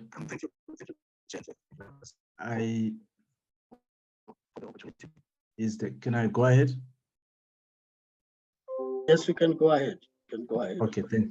But if you do, we have seen you. If you do experience connectivity challenges, you'll indicate if you have to switch the video camera off to maximize your bandwidth. But otherwise, as a rule, we would want to keep an eye on the candidate. Okay, no, that's fine. Chairperson, I think Honorable Majozi's microphone was on. That was what was interfering with the presentation. Yeah. Please mute Honorable Majozi. Proceed, Mr. Mann. Thanks, Chair, and thanks to members for the opportunity. I really do appreciate it. I must indicate, Chair, that actually this, I always consider it to be the most difficult question in any interview, because I consider myself not so good enough to sell myself. I guess because of the traditions that I come from. But I'm David Maimela. I'm a graduate of the University of Pretoria and the University of Johannesburg. I have studied and specialized in the area of public policy, governance and politics, and I have contributed to a number of public interest institutions, both as a founder as well as a member of some of those institutions. Chief amongst them is the Mapungubwe Institute for Strategic Reflections, in which I had spent 7 years as a political economy researcher there, and have co-published and published a few reports and papers. I have also had the privilege of working in government. I've also had the privilege of working in the youth sectors, which has given me immense exposure to the youth development terrain. I've also had the pleasure of working as well in a university setup, and in some instances would be acting as a guest lecturer as well as a visiting lecturer in some instances. I have also worked extensively in the NGO sector, and therefore I have a deep appreciation of public interest issues. And in that space as well, I've made some contribution. I consider myself a very much committed patriot who considers the National Development Agenda to be crucial for the health, success, and sustainability of our democratic project.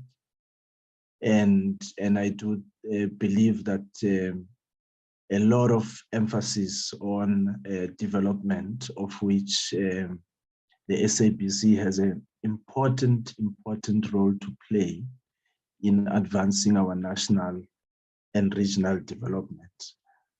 So my interest in policy and research is always on development. Of course, I have gone on to specialize in the foreign policy space, which, of course, as you know, the sources of foreign policy are always domestic in nature, and as such, projecting our developmental aspirations as a country in the region and in the world becomes very important. And I think that the SABC plays that important role, both in the region and in the world, taking South Africa to the world and bringing the world to South Africa. So yeah, in a nutshell, I think, Chair, the last part would be that I think in my latter years, I have accumulated a few credits in the governance space. I have formed part and continue to form part of various organizations in which I have got deep commitment and interest in. And as you can see, most of them are developmental in nature, including even those that are in the NGO sector. So yeah, and I think in the last 3.5 years, I've had a very great exposure, learning, but also an opportunity to make a contribution to the stabilization program of the SABC, which was in a particular state when we came in, as you know. So that would be my summary, Chair. Thanks.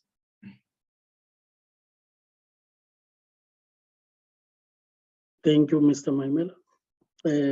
Let me then, without further waste of time, take the hands of members who want to engage, and those that I do not see their hand would at least shout to indicate that their hand up. I have Honorable Kola Barnett, his hand. Can I check the other hands? Chair.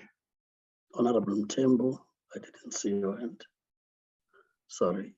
So, Honorable Mtembo, you're also noted. If there are other hands, we would then take them as we proceed, just to be able to also save time. We'll then proceed, Honorable Kola Barnett, followed by Honorable Mtembo. Thank you, Chairperson. Mr. Maimela, just explain to me what your current position is. Looking in your CV, the position as Chief of Staff to the MEC for Health obviously was terminated when that came to an end. So I'm not, it doesn't seem to go on to what you're involved with right now. Now, also going through your CV, could you tell me what experience in media programming, news reportage, content, finances, that's what is being looked for to contribute in terms of board members. I don't see that kind of experience on your CV. You know, obviously we're looking for characteristics and expertise that will be brought to the work of the public broadcast and its mandate and its turnaround strategy, certainly. So please fill us in there. I do see a great deal on politics and policy and NGOs and what have you, but I'm looking for expertise relevant to this particular position. And a question I'm going to ask anyone who was involved with the board, did you agree to, were you involved with at all the sacking of the news head, the irregular sacking? It came to play out. So I'm keen to know if you were at all involved in that. And in terms of transparency for the SABC, would you look to in any way interfere on broadcasting issues? I worked at the SABC at a time when the board considered putting in delay mechanisms in studios. Thankfully, that was stopped by the then head of the SABC. But would you allow personal issues to lead you to overstep, for example, to stop a program on LGBTQ sector or on virginity testing or on abortion, any of those things? Do you have a very strong line between personal opinions and what it should be and is allowed and should continue to be allowed in the public broadcast arena? Thank you very much.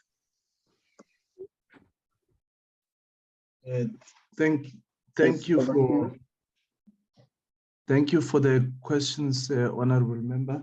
And if I have not understood or covered some of your questions, I think you will assist me to ensure that I cover everything.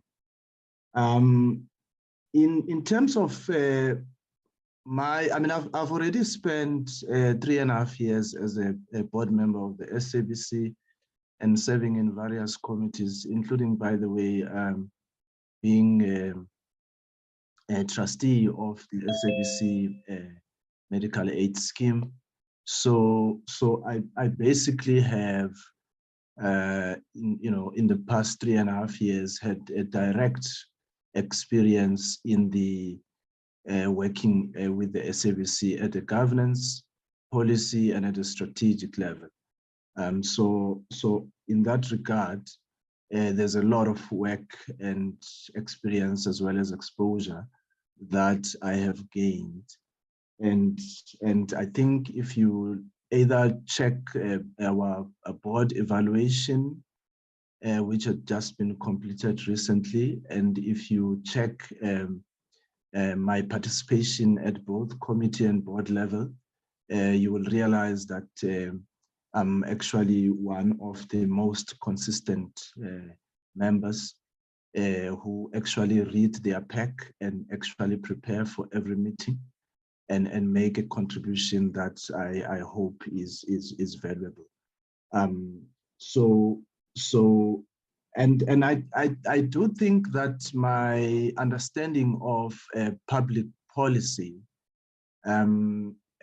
does include this area of broadcasting, of media, the role of the media, and the whole principle of or the rights enshrined in our constitution that refers to freedom of expression and the freedom of the media. So I have a clear understanding of what that means in terms of the rights and the law and the governance framework and policies that we require to make sure that we have a successful, thriving, but also development-focused SABC, or rather public broadcaster. Because I think one of the key things that are important that the SABC should actually reclaim and reimagine, it's actually its developmental role, not only in the entertainment or in the arts industry. But it's the role of the, I mean, you would know that the SABC actually propped up the arts industry in the country. Most of the talent, the content, and the artists that we enjoy their work today is through the contribution of the SABC as a platform that actually developed the arts industry and the talent in this space. So, but not only in that space, the SABC has a role in terms of information, that its information must be of such a good quality and so informative and so developmental that it actually empowers the youth in particular, women, all people that are defined as being marginal or in the margins of society. And as I said, I mean, there's a big role for the SABC to actually project South Africa's work and contribution in the continent as well as in the world. So from that perspective, the SABC plays a very crucial role. Whether you talk policy development, legislation development, it plays a very crucial role as an enabler to the development of our country. And then, yes, of course, I mean, I've also had a lot of work and exposure in the media, both the public media and private media, in various capacities, as an analyst, but also as a spokesperson. So I understand the media industry and especially the news space very, very well.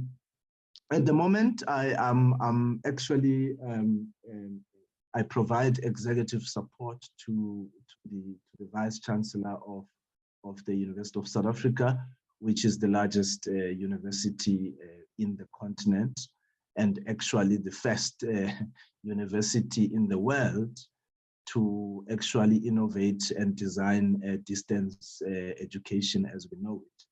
And next year it will be turning 150 years, which is quite a great milestone for the country and the continent.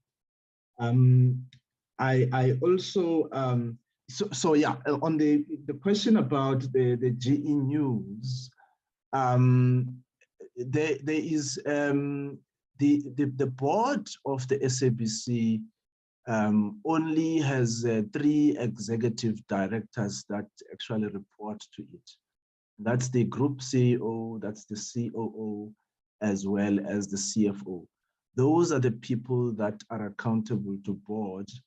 The rest of the executives in the EXCO or the management are actually accountable to the group executive officer.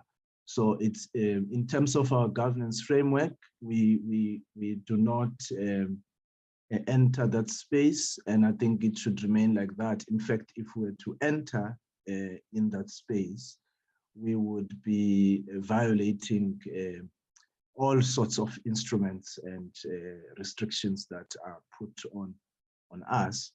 We do not have that latitude. We don't have that power and rights to actually go to that point. So, and in terms of transparency, personally, no, I don't. I mean, you will see this. I continue to give political analysis, and I write publicly my comments. Despite my background and tradition and involvement, you know, in structures political, I still give my view right straight from the president down to a local councillor. My views are very clear. I hold my own views, and I do not, in any case, consider the fact that I was once a very consistent churchgoer, and then I must now bring my religious views onto public matters which should remain secular.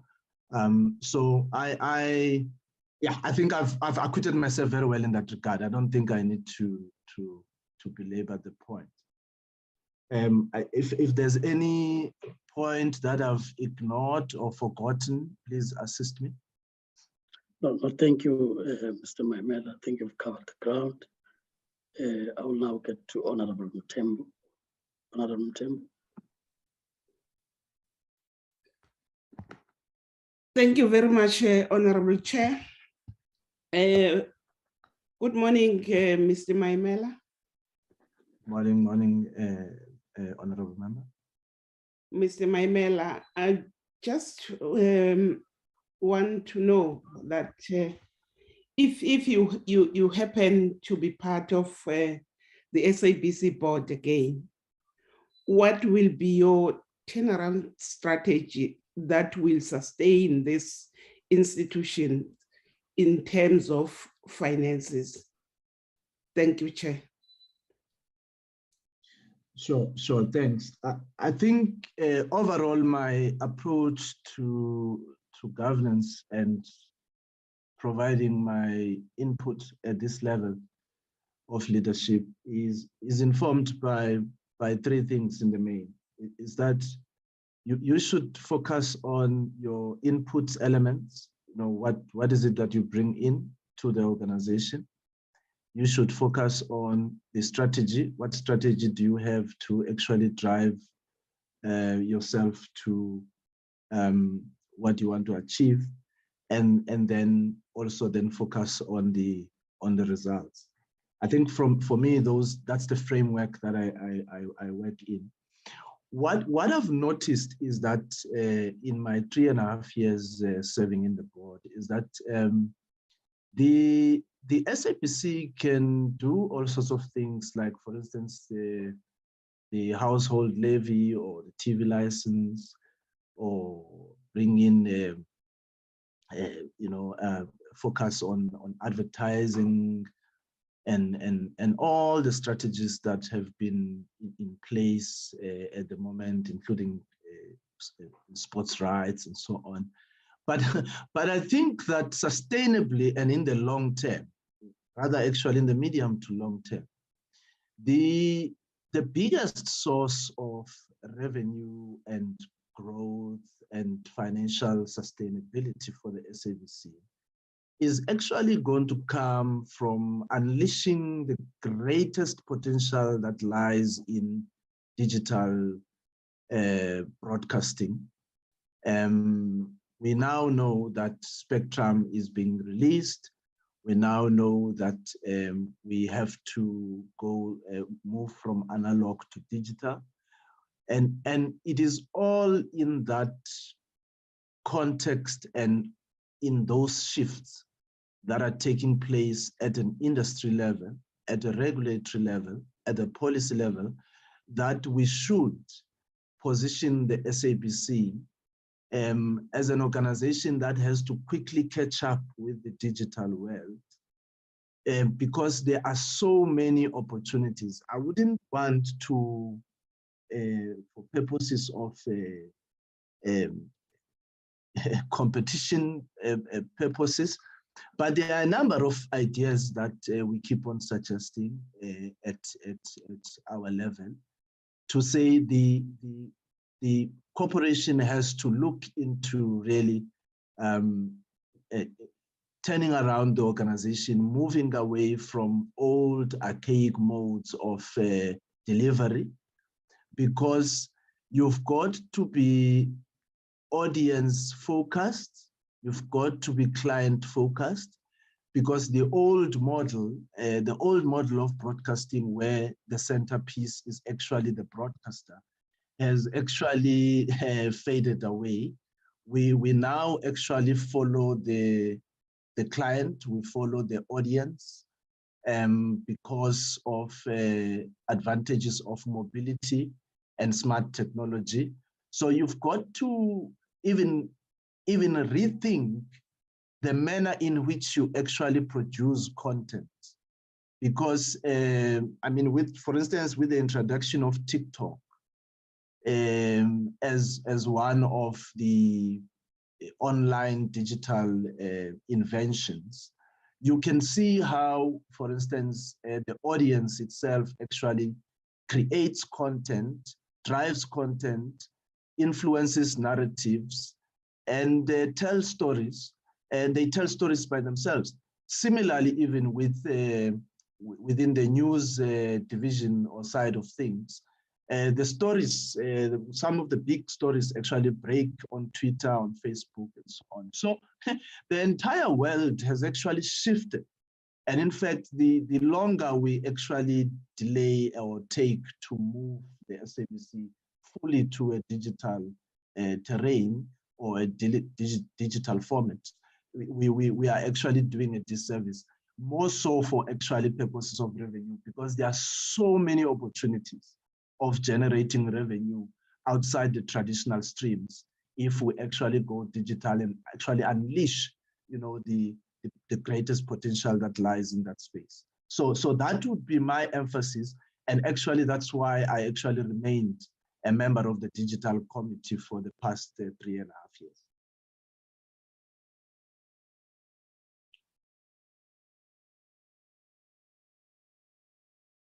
I hope I have covered. Thank you. Yeah, thank you, Honorable Mthembu. And I will invite the Honorable Dr. Paso, who's the endorser. Thank you, Honorable Chairperson. You will bear with me, and I do have connection problems in case I repeat the questions that have been asked. I've got only 2 questions directed to the gentleman. The first one, Mhlekazi, what is your interest in this organization? Why do you want to be a board member within the SABC?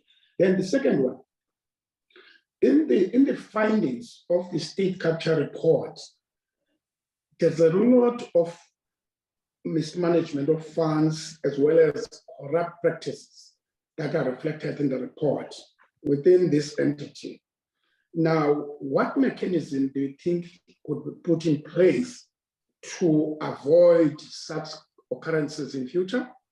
And then secondly, how we can ensure that the monies that have been squandered are being recovered by the SABC in your capacity as a board member? Thank you, Chair. Yes, thanks, honorable member. I think my interest, as I've said, is to make a contribution. I consider myself a patriot first and foremost. I identify myself as a South African first before I identify myself in terms of my clan or the language I speak and so on. So I consider myself a Republican, a Democrat, in that sense, not Republican in the political sense in the US, of course. But I'm saying I owe my allegiance to the Republic and the Constitution. I'm a patriot. I have always been passionate about development, and I see the SABC as an institution that facilitates development across industries and across spheres of society. And my interest really is to assist the SABC to achieve that development impact, that facilitation of development, because it's got that public mandate from a legislative and a policy point of view. So my interest really is to form part of a collective or a team that will actually take the SABC from, because what we've done in the past 3 years, we have tried to stabilize the organization. So we are actually done with stabilizing it. Whether you look at governance, human resource, we had runaway costs there, and then we had many other elements that required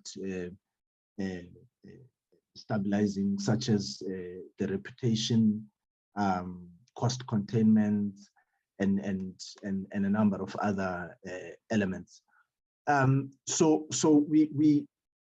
My interest really is to make sure that we continue that work. We are now at the phase of sustenance. We have entered the sustenance phase, and we are hoping that we very soon we should be able to achieve other goals.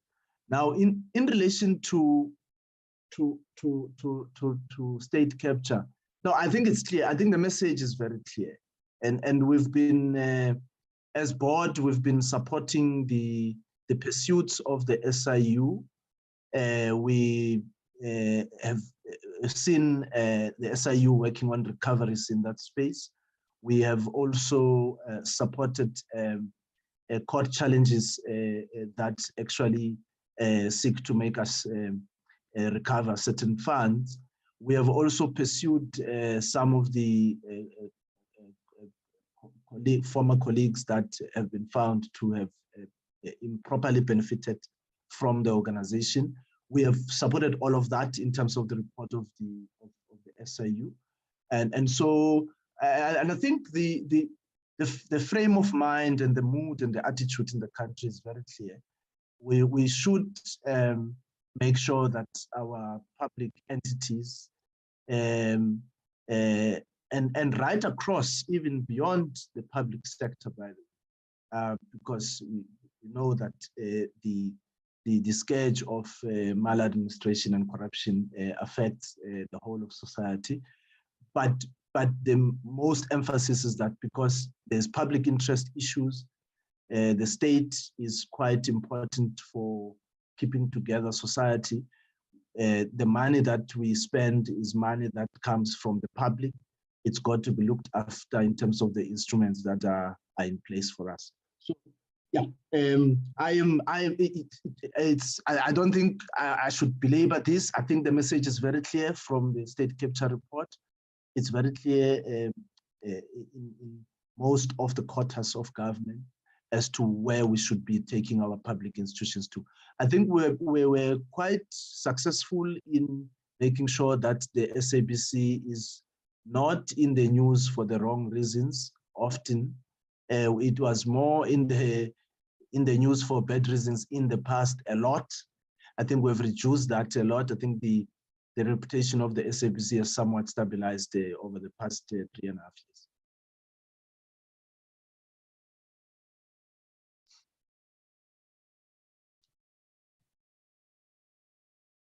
Thank you, Honorable Dr. Bastop. I now recognize Honorable Mlala, but before I give to you, Honorable Mlala, may I ask Honorable Kolabanat, is this a legacy hand or it was because there was a question? It's a further question, Chairperson. Okay. May I then come back to you after I've given Honorable Mlala, unless you would agree that we just get that question out of the way. Honorable Mlala? Yeah, thanks, Honorable Chairperson. And good morning, Mr. Maimela. I've got only 2 questions. The first one, it relates to the oversight role of the board. Now, you've been serving on that board for the past 3 years, Mr. Maimela. And you have been part of the board that retrenched over 600 employees. And the excuse then was that it will help you retain a certain amount of money, about 400 million, if I'm not wrong. And in terms of the last report, you still have a net loss of 210 million, which speaks to the role of the oversight that you were doing there at SABC. Now, my question is, how different will your views be in terms of the new board in relation to sustaining the SABC? The second question would be around the new draft SABC bill, and what would be your views on that? And maybe lastly, in your view, what has been your take on the turnaround strategy? Have you achieved what you promised since the last bailout that we gave to you as government? Thanks, Chair. Thanks. Let me start off with the last one. Yes, we've had about 120 key actions that formed part of the turnaround. We have achieved about, out of the 120 key actions, with 15 of those are in the regulatory space, so they are out of the hands of the SABC. And so they belong to the committee and parliament and other spaces of regulation, such as ICASA and so on. And we have completed all our submissions on all those 15 key issues, and they were approved by board. Submission was made and board approved submissions into all those spaces. And now, in terms of realizing those 15 actions, now it rests on the lawmakers and the regulators. And then we are left out of that balance, then it's 105 key actions in the turnaround. And we have completed already 96 out of the 105. That gives us close to just above 95% of achievement in our turnaround strategy. And as I've said, the turnaround strategy covers a whole range of issues, human capital, finance, governance aspects, and so on, institutional culture, making sure we've got a high performance organization. So those have been largely dealt with, including things like bad deals that we have had to oversee and make sure that the SABC reviews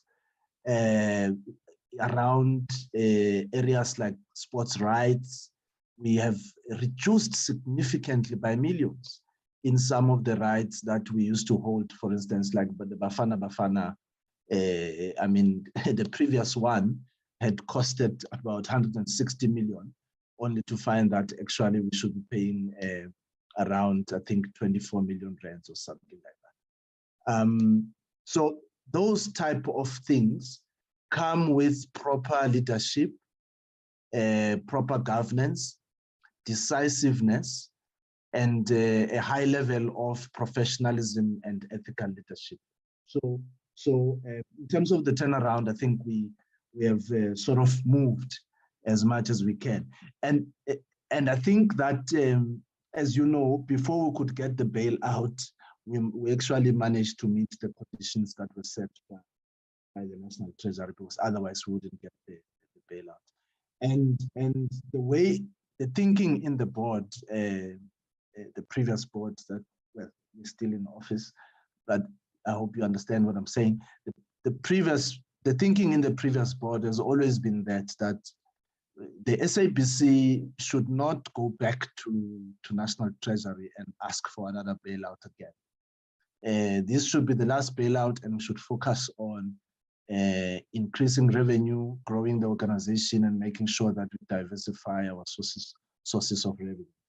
So revenue continues to be the biggest thing. And as I've said earlier on in my answer to the second honorable member who asked the question, the revenue thing in the SABC, we have to be honest about it. It's a structural question. And you know, the SABC is not agile enough. It's not agile enough to compete with its peers in the market. It requires those particular structural changes to actually occur. From, I mean, for instance, for the longest time, we've been cheated on this, and we submitted our submission to the Competition Commission as well as ICASA. The high costs of signal distribution from Centec, very highly and competitive prices, probably even bordering on abuse of dominance. We have to deal with that. So it's one of the key cost drivers. The other key cost driver was, of course, the ballooning salary bill. It was sitting at about 43% of total expenditure per annum. That was unsustainable for any organization. Our competitors were sitting at around 18, 19%, the highest being 23. So it was unsustainable. And when you looked at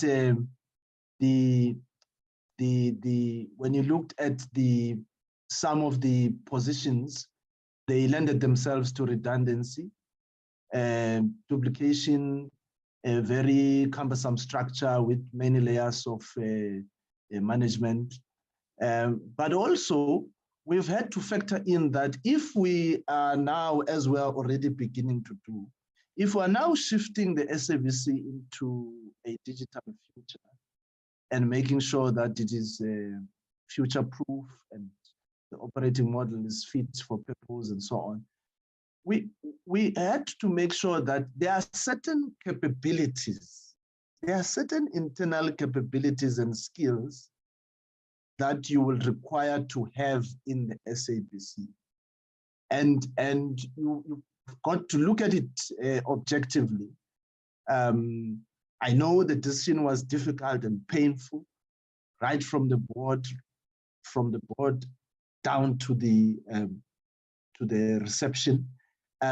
It was a very difficult decision that we had to take, but we also had to make sure that the decision we cushion as much as we can, because we ended up not actually retrenching that number, by the way, but we ended up finding about 3 or 4 mechanisms in which we ended up actually at 50% of that number. We're supposed to retrench 600, as you recall. We ended up with down to about 190 or something like that we had to. But there were different mechanisms we put in place in terms of the packages and so on to make sure that there's a soft exit for most of our members. But I mean, from a digital perspective and where the broadcasting industry is located now globally, it's unsustainable to have a growing staff component for the SABC. It's an objective reality. I mean, it's something that you cannot avoid, unfortunately, even though our conditions in the country speak to that. So yeah, we are watching that. I think we have had, by the way, right up to 2018, somewhere there, the SABC was actually recording false profits, if I were to put it that way, because they were not spending on content, right? So they were making profits or breaking even on the basis that they were not spending on content. They were not, they had dealt with, they had reduced employee benefits. They had done other cost cutting or cost containment type of strategies that actually held back the organization in a great deal. But now we are in a point where we are increasingly reducing the net loss and hoping that at least in the next year or two, we should be able to realize profits as long as our digital strategy actually takes full steam and we go ahead with implementing our digital strategy, which actually should take us to another level.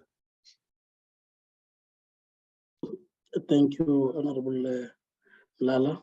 I'm back on you, Honorable Kolabana. Thank you, Chair. Thank you very much. Yeah, Mr. Mamela, if you'll accept, I'm told many things by many people. Let me rephrase a question. Did you personally in any way, shape or form play a role in the irregular sacking of the news head? That's a question of great interest to me.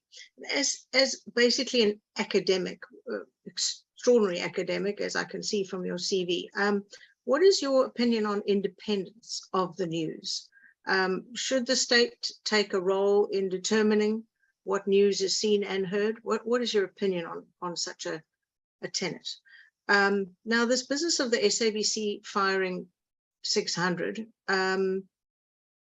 in that they're now advertising 400 posts odd, do we not see, and from what I've heard, this is the case, an SABC stripped of massive expertise? Content has been hit as a result. What's your take on what many consider to have been a process which achieved nothing but a loss of expertise? Now, the SABC has to compete today in a very different environment. So what are your thoughts on this firing of intense expertise? And then the subsequent scrapping of in-depth programs such as special assignment. That's caused a huge outcry. On for 24 years and scrapped overnight. It was an investigative magazine program. And to say it dropped viewership, well, so did most of the SABC in viewer and listenership. But this business with the 600, actually, it was retrenchment, in that many people were forced into early retirement by the simple means of changing the job description to double and treble the workload and then cut the salary. People could not afford to do that and certainly didn't want to kill themselves on the job. So yes, they were forced into taking early retirement, which then doesn't look as though it was a retrenchment. But I do disagree completely that it absolutely was the case. Thank you very much. Thank you, Honorable Kolabana. I think, yeah, I think we actually do not disagree, Honorable Kolabana. I was just correcting the numbers that we actually ended up not doing that, because as part of the retrenchment process, there was a very strong negotiation and pushback, of course, from the trade unions. And as a board, we had to take that into account, and there were engagements as well across the board to make sure that we do not go, for lack of a better way, to go for the jugular. But yeah, so it was. For me, I think from a business point of view, it was unavoidable that you could keep, given, because as I said, there are so many factors that led to the retrenchment. The operational requirements, the digital age that we're in, the increasingly bloated structure and salary bill, the many layers of management that were there, and et cetera. So there were just too many. So the retrenchments were part of a bigger scheme of things of restructuring the organization. Because if you just isolate it and think that it was the big thing in the restructuring and trying to make sure that there's appointments are proper, people are appointed appropriately, that this is actually a job that we require and the skills that we require and all of that. So that kind of exercise had to be done. And so from a reasoning point of view, I still believe that we took a proper decision based on rational choices and rational reasons. And of course, as I said, it was a painful and a difficult decision. But unfortunately, when you're in leadership, you are not there only to make happy Christmas decisions alone, only.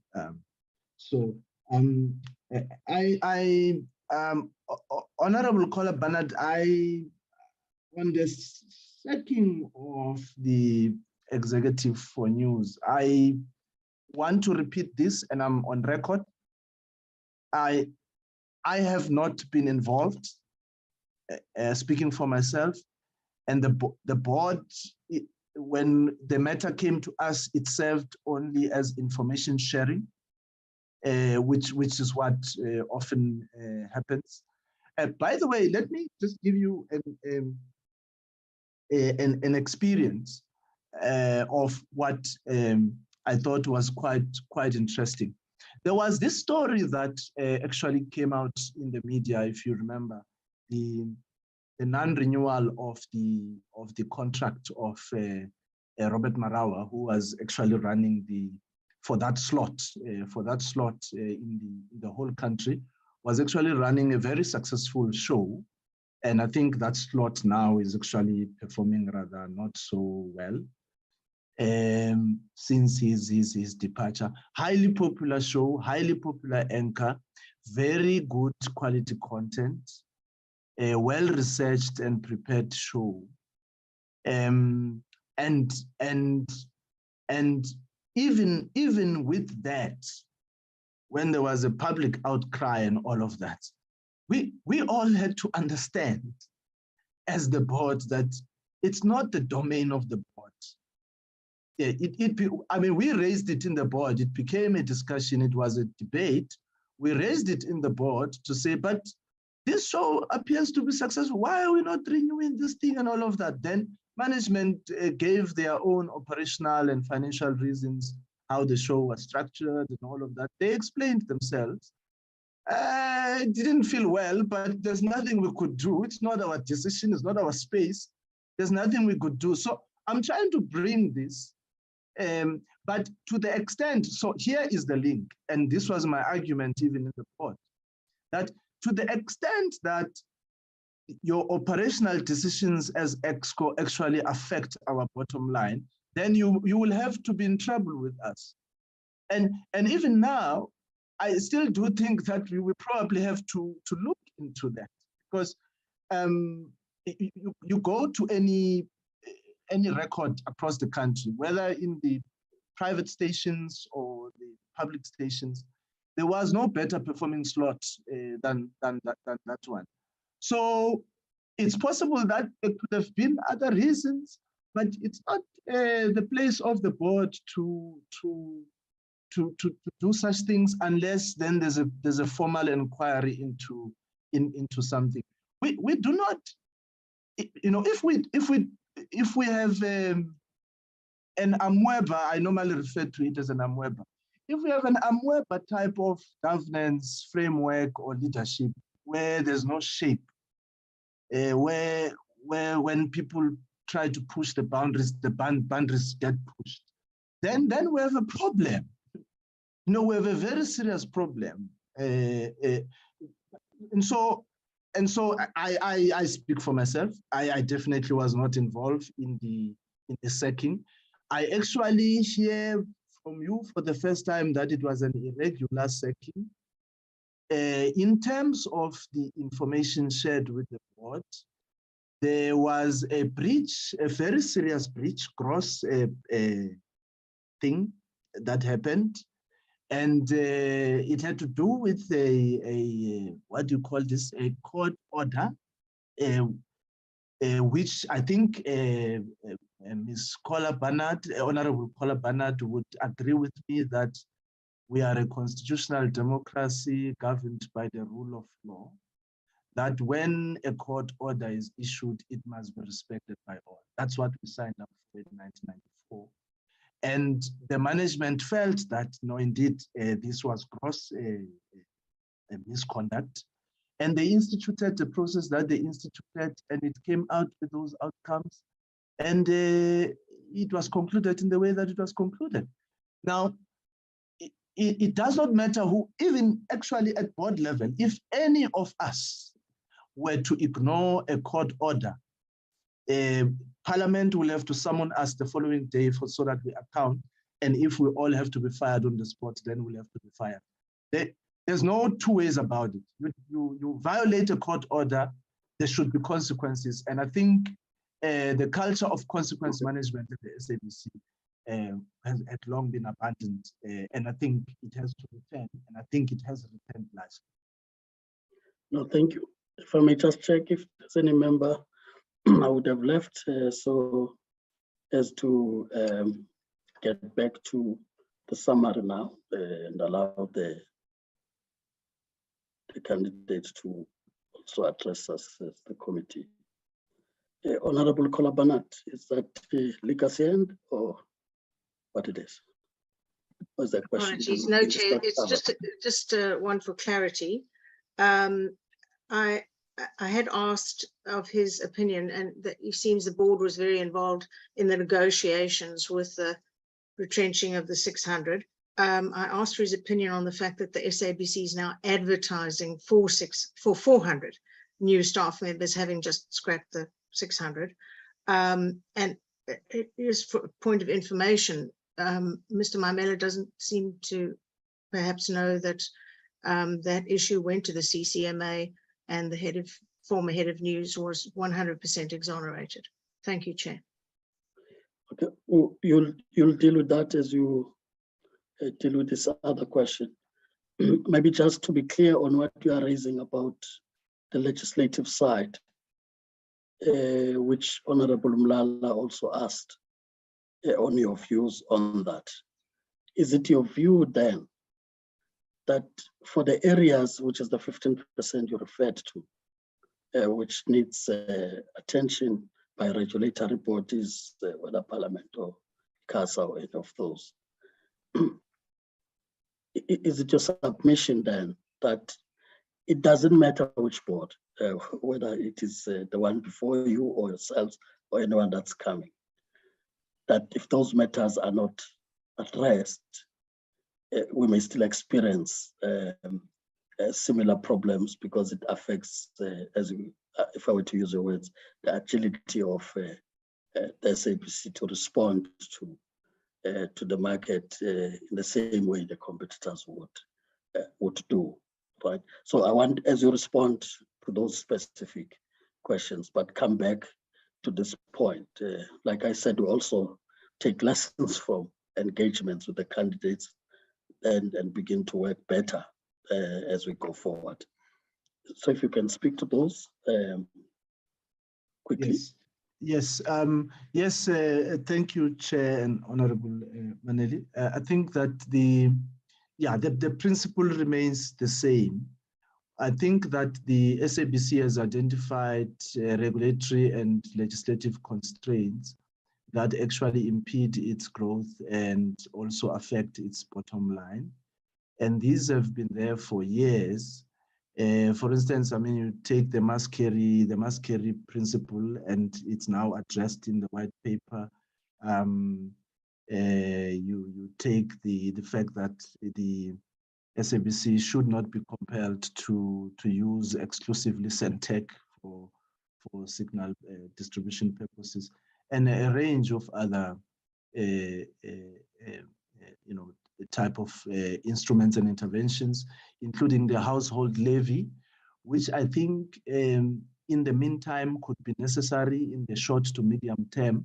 But I think in the long term, the structural question of making sure that the SABC is fully digital and is able to compete, because I'm not of the idea in the long term that the SABC should rely on government subsidy or legislated financial support in order to compete, survive, and thrive in the industry. I believe that the SABC must be assisted in terms of regulation and the law to unleash its full potential in terms of digital capabilities, so that it can compete and unlock certain revenue streams that I cannot even imagine as I'm talking to you now, that are possibly there and are still coming in the next few years, because as you know, in the digital age, 6 months is a long time. So I can't even project some of the opportunities that are there. But there are so many that are now lying untapped because we need to unlock certain things, even including the restrictions or the regulations that we have from an ICASA point of view. There is also ideas and debate about whether we shouldn't make the SABC truly a group that we really separate in the true sense of the word, the public side of things and the commercial side of things, so that we can release it from some of the very cumbersome processes of the PFMA, which makes it difficult for it to be as agile as the competitors. But it remains fully public in that sense. I don't want to be misinterpreted. Yeah, I think to come back to Honorable Kola Barnard, I must insist that how the board operates, which I think is in line with our governance processes, is that we do get informed of certain operational things, and members can express their view, but it's got no effect or impact on decision making. It does not become a board resolution. You won't find it in any of the board resolutions when it comes to those operational matters. People can express an opinion, that's fine, but it doesn't mean that it's an instruction to the ExCo to act in a particular way. No. The ExCo, both the ExCo and the board must act in the interest of the corporation and in the public interest, in whatever decisions that they actually take. I haven't had an opportunity to look at the outcome of the CCMA, but I understand that there were terms that were agreed to. So and I also want to correct something. The board was not involved in the retrenchment process. As I said, when we are requested to, in terms of the submission, to endorse and support the decision on Section 189, we are then required to do so in terms of our governance framework, and that's where it ends. But the management makes a full submission to the board about what they plan to do, how much they plan. And by the way, the requirement to deal with the bill is not a requirement that was actually imposed by ourselves per se. It was also a requirement of the bailout conditions from the National Treasury. So the way in which the board's role and the board's role in that process is interpreted or conveyed by Honorable Kola Barnard is not really accurate. We have been informed, we have kept our lane, and where our opinion was sought, then we could give that. But decisions that in this regard rested with the board. Decisions that rested with the thing. And then on the structuring matter, and this is the thing. So I think many people misunderstand this. So you can retrench a certain number and then advertise more, because then new capabilities are required in the organization. So I don't think there's a confusion around retrenching a certain number and then advertising even further, because then in terms of our new operating model and the structure that we adopted, there are certain, like your data analysts and so on, we require those, so we've got to add. That helps us to be more agile, more competitive, more capable, and be able to understand the industry better and compete better. Chair, Yes, the Honorable Pambo. maybe Mr. Mutembu might take us through this and maybe expand a little bit more. My mail. Sorry. Yeah. My Otherwise, Honorable Mutembu will refuse to do. yes, for some reason I was reading his name. I wouldn't mind.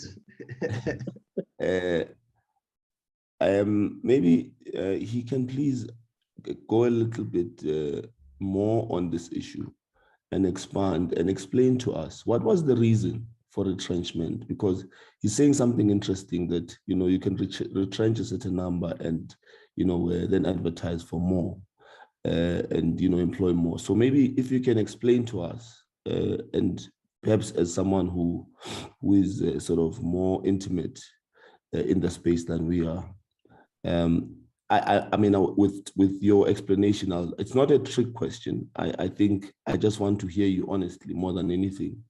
And Chair, I think this is what we need to hear, more than just for the interview and for your position, but to get a more sound understanding of what is the logic of this retrenchment, because even now I don't think it still makes sense to one why such a number would be, you know, because I don't think we don't think that SABC should be a profit-making institution. It ought to at least break even, be able to be self-sustaining. The main part of it is for it to serve South Africa, the continent, and the world. You know, and in this case, I don't get a sense of what was happening with this retrenchment. And with what you just said now, it's very interesting. And I would like you to at least expand a little bit more. Thanks, Chair. Okay, thanks, Honorable Pambo. I think that I'll try to answer this question in this way. There are actually, as we got in 3.5 years ago, we found that there are 3 key cost drivers in the SABC. The first one is signal distribution, which actually takes a lot of money. And as I've said, we've referred that matter to the Competition Commission as well as ICASA, because we believe that the pricing is unfair. Then that's one. And then the second one is content acquisition. It's quite a costly item. And then the third one, of course, is the staff costs. You know, so there are various reasons that led to that. As I said, operational reasons, but also it was also part of the bailout conditions, because even GTEC, I don't know if you know GTEC, it's one of the units in the National Treasury. Even GTEC came to the same conclusion that, you know, our salary bill is unsustainable. We need to look into it. So management undertook a very comprehensive exercise to look at the structure, the operational model, look at the actual warm bodies, what they do, all of that, and made an assessment and came back with this conclusion that they came to. And yeah, so that's what really motivated. So it was more operational as well as financial. It was operational as well as financial. But as I said also, there have been bad governance and operational decisions as part of the legacy issues at the SABC that have led to the ballooning of the salary bill and the employment of people inappropriately. And I think next time when the CEO comes through, you can put directly those detailed questions at his level, because then we almost had about 7 layers of management in the organization. That appeared to be cumbersome from a efficiency point of view, decision-making point of view, operational point of view. So those were, so it's not only one single reason, but it's multiple reasons, but they are grouped into 2 categories, being financial and operational.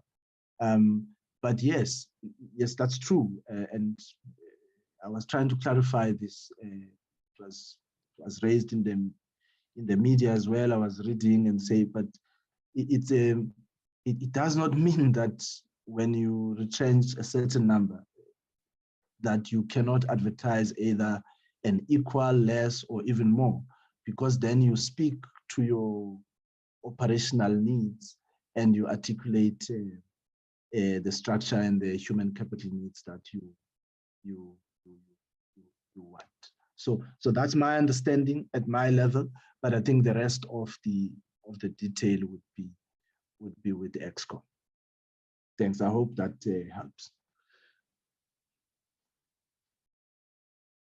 Thank you. I think it does.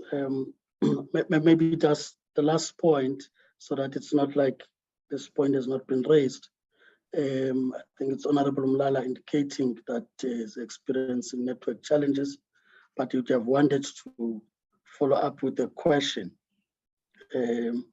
where he says he need Mr. Mamela to comment on allegations that his name is fingered on forensic report on PPE scandal in the Gauteng Department of Health.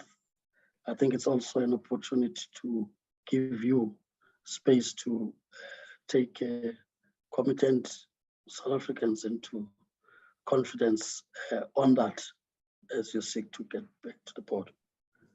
Yeah. No. I hope you heard what I read. Yeah. Answer if you have to. Yeah. No. Honorable Chair and honorable members, you are certainly not looking at a beneficiary of corruption here.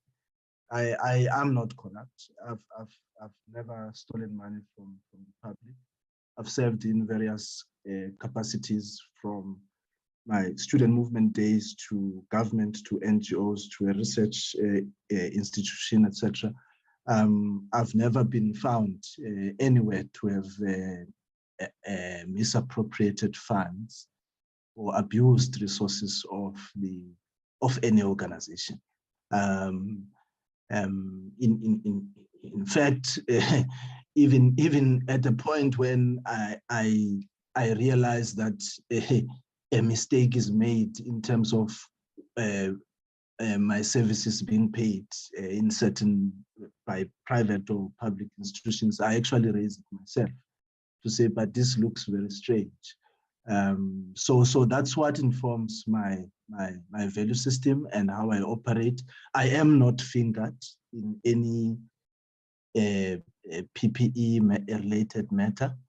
In actual fact, when I was there in the Department of Health in Gauteng, we had assisted when the story broke out on the 19th of July, 2020. We had already begun the process from our office point of view as early as April to begin the audit process by one of the internal units of Gauteng Treasury that had started to work on auditing as we were going along and so on. It is on the basis of that intervention, actually, that the Premier and the SIU had to intervene. I know the narrative in public is different, but the investigation into the PPE matters in Gauteng was actually begun by the office of the then MEC of Health, working together with the Office of the Premier as well as Gauteng Treasury. Because it's on the basis of that, as I'm saying, it's in the basis of that internal audit report that a forensic was suggested.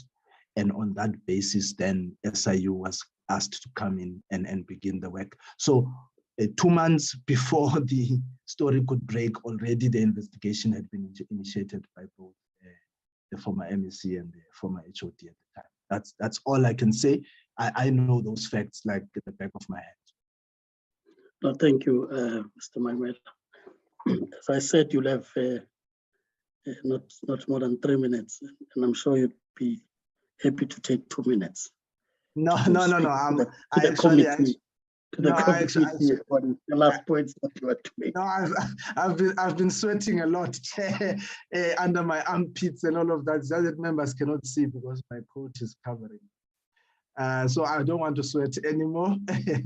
Like I said, I would like to thank the committee, really. I think the conversation was robust, frank, and we are challenging. already.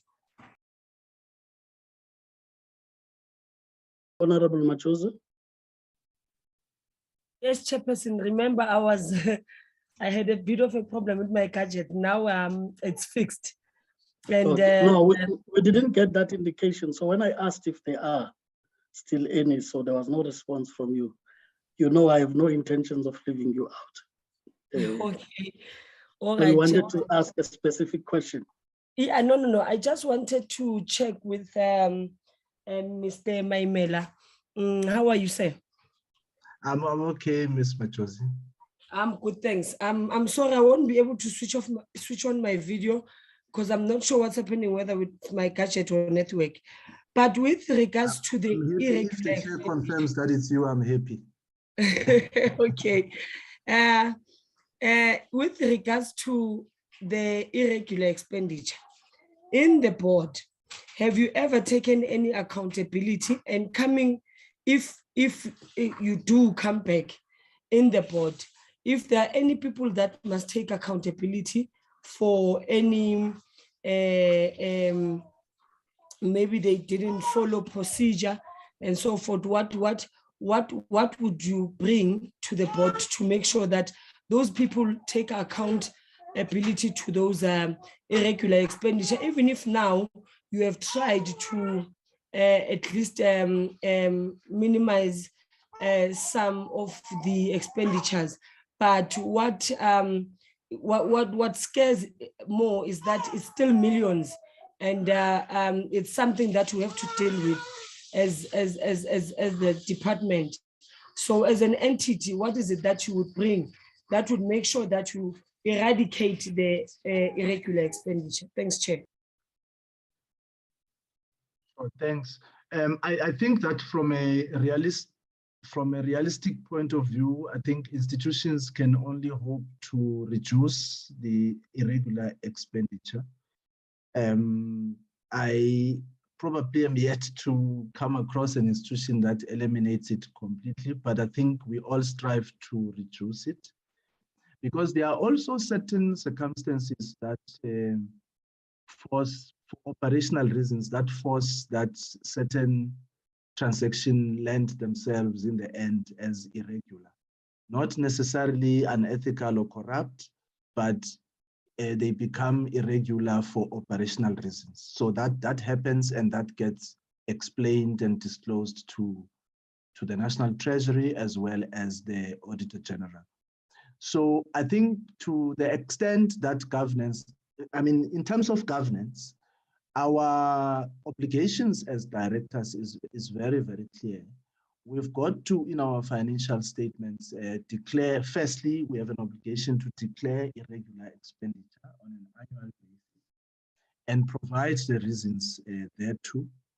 And to the extent that some of the irregular expenditure lends itself to criminal conduct, that then gets investigated and gets referred to the relevant authorities in the public sector.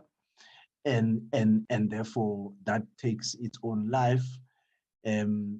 in terms of our audit plan and risk management and all of that, we do respond to acts of irregular expenditure. I think management does that. It's the role of management to make sure that there's consequence management. We, as a board, we have realized in the past 3.5 years that the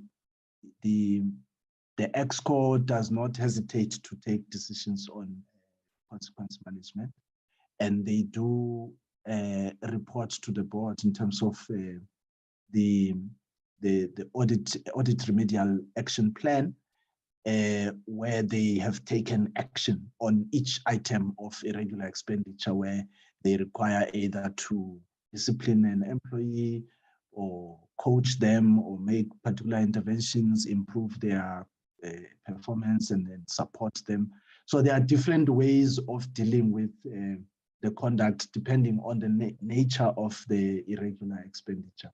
And as I said, the extreme end of it is actually where there's a criminal element to it, and that gets dealt with differently. And then the rest of the others in terms of consequence management are dealt with in line with the code of conduct, and that becomes that gets into the realm of the EXCO. Yeah, I think that's my response to that, and I hope we reduce irregular expenditure going forward. Thanks. Thank you, Honorable Machozi. You were just completing your... Yeah, no, I don't. Yeah, Chair, I don't have. No, I really don't have much. No, I will not invite other questions there. You can continue. No, I don't have much. I don't have much to say, Chair, except to say thank you very much. The conversation was real, was robust, was frank, and I hope that I tried to answer as many of your questions as possible. I'd like to really thank you for the opportunity and wish you well with your work going forward. Thank you. No, thank you, Mr. Maimela. Just to clarify as we get to closure, that indeed we would have also learned from your responses in our interaction as members. Like I said, it's not just about the interview, but beyond the interview itself. That's why we call it an engagement than an interview. So in that regard, just to deal with the formalities, with regard to any other question you may have post this interview, administratively, it would be the same committee support that you worked with getting to the interviews. So we limit it to that level. As it relates to the decision-making process, which you'll be aware of, is that all these meetings, whether it's interviews or the actual meeting of the committee to accept recommendations and sending them to the House, and the final decision being made on appointment, are all open to the public. You'll be able to follow through on what is happening.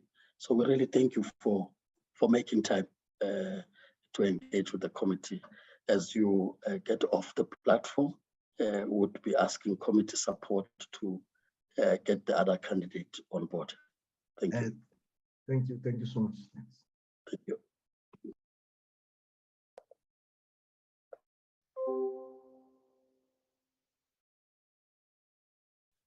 Honorable members, I do take into account that a number of you will start making their way to the House physically.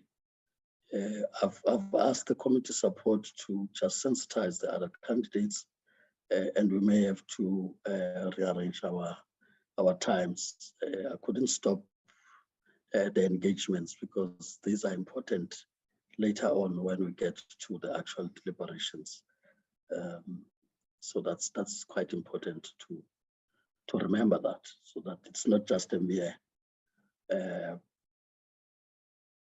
compliance that we are sticking to time and we do not get what is expected. And surely South Africans expect us to do that, to get as much information as we can.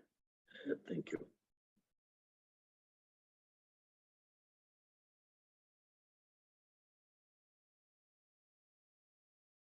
Can we get the other? For sure. Chairperson, the next candidate is Mr. Jack Palane, and he's already on the platform. Thank you, sir. Mr. Palane, sir. Good day, sir. Good day. Yes, on a day already in waiting.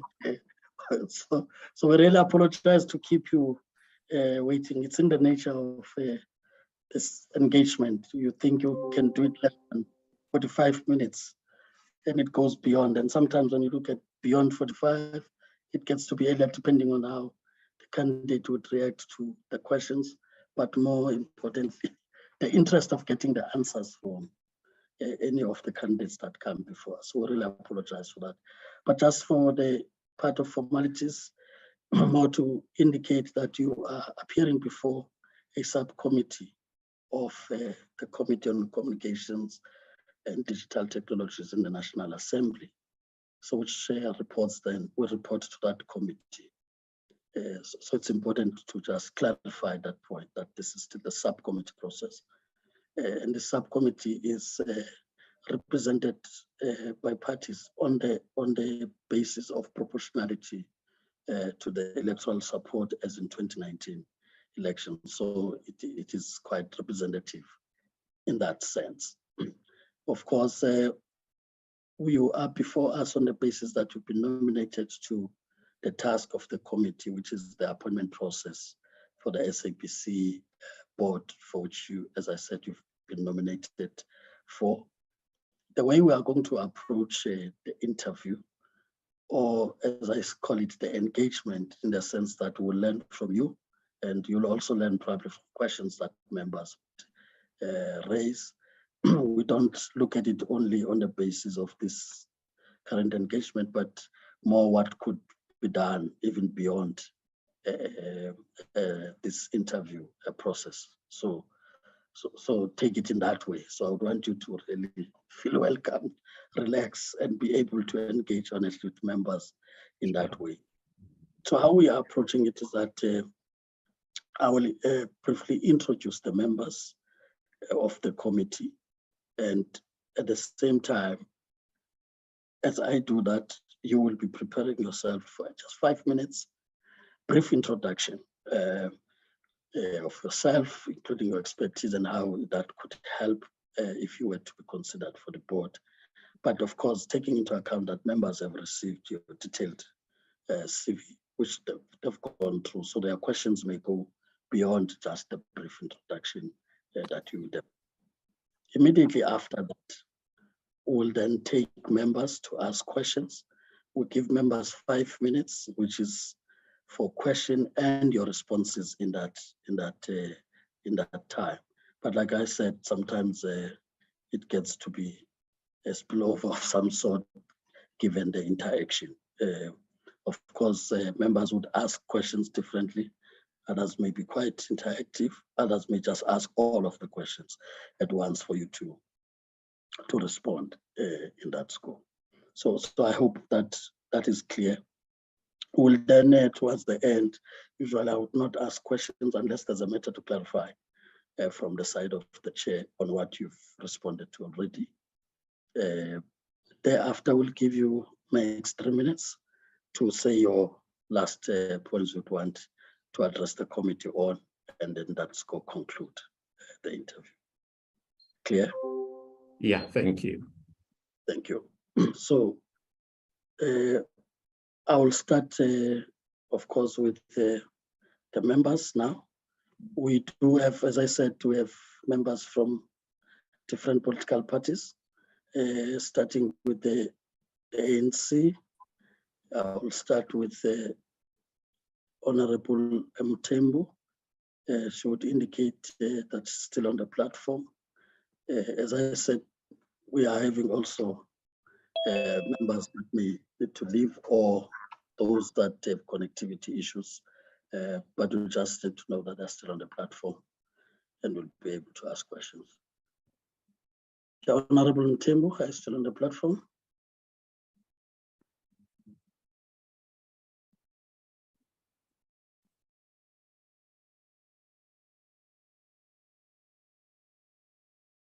Okay, but I can see that she is on the platform. She may not be hearing us properly because of traveling side.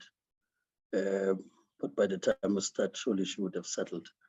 Honorable Mtembo from the ANC. We also have Honorable Dr. Basso. Honorable Basso. Thank you, Chairperson. Good day to you, gentlemen, as well. Good day, sir. Dr. Basso, Honorable Molala from the ANC. Honorable Molala. He did indicate also that in the village, parliamentary village, they were still experiencing network challenges, but Yeah. Yes, that's Good day, Mureku and Chairperson. Good day. Thank you. Can I then recognize, is it Honorable Kola Barnard now from the Democratic Thank you, Alliance? Chair. Yes, hearing well and able to see perfectly. Thank you. Thank you, Honorable Kola Barnard. I will then recognize Honorable Pambo just for introduction. Honorable Pambo from the EFF, Economic Freedom Fighters. Still on the platform, Honorable Pambo. Thank you very much, Chair. I'm here. Then we have Honorable Majosi, who was also experiencing network and data challenges. I am here, Chairperson. Now. I'm available. Yes, so the members are here in their numbers. So we have the numbers to proceed with our task here. Honorable Maneli is the chair, which is myself, also from the African National Congress. Having done that introduction, as I said, would now take your 5 minutes introduction briefly, and from there get to the interaction with members. Over to you, Mr. Palan. Thank you, Chairperson, and good day to all the members. Hopefully, I will be able to help with regards to time. So just by way of introduction, my name is Jack Palani, and I practice as a lawyer, and that's my full-time job in terms of maybe my upbringing, which is something that one may not necessarily get from the CV, is that I'm told by my mother that I was born in Johannesburg, but raised mainly in Limpopo, and that's where I did my primary and high schooling. And after that, I did teaching, that studied as a teacher and proceeded to go to Wits University, and that is where I did most of my qualifications, that BA, LLB. I did LLM and then ended up doing, MBA, at Wits. So as a person, I'm a father, and married with two kids, and in terms of my life as a professional, like I said, I'm a lawyer. And I have been exposed to the workings of companies. I'm still currently a board member of the SABC. So throughout my life, in terms of experiences, I have had the opportunity of being able to be involved in business, and that is through boardships, and also be able to be exposed to the workings, of companies through what I do as a commercial lawyer, and outside that, one of the things that I'm passionate about is actually education. So I've also had the opportunity, which I still do have now, to be part of an educational trust. And the main reason I do that and being involved in various things is to be able to make a difference actually in other people's lives. So the little I can do to change people's lives, That is what I am committed to do. I believe that I should be living a life that is driven by purpose, and that applies in everything that I do, be it in business or in my personal or social life. You know, for me, we all have responsibilities, and we can use the opportunities that we have been given to make a positive difference. And that is what I'm hoping to do, given the opportunity to continue to be part, you know, of the SABC. So that is me in short, Ndate Maneli.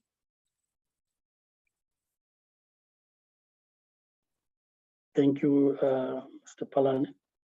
We will now, as I said, get to members to interact with you in the 5 minutes I talked about. And I will now recognize those members who want to engage with you now. I see Honorable Kolabanat is already got hand up.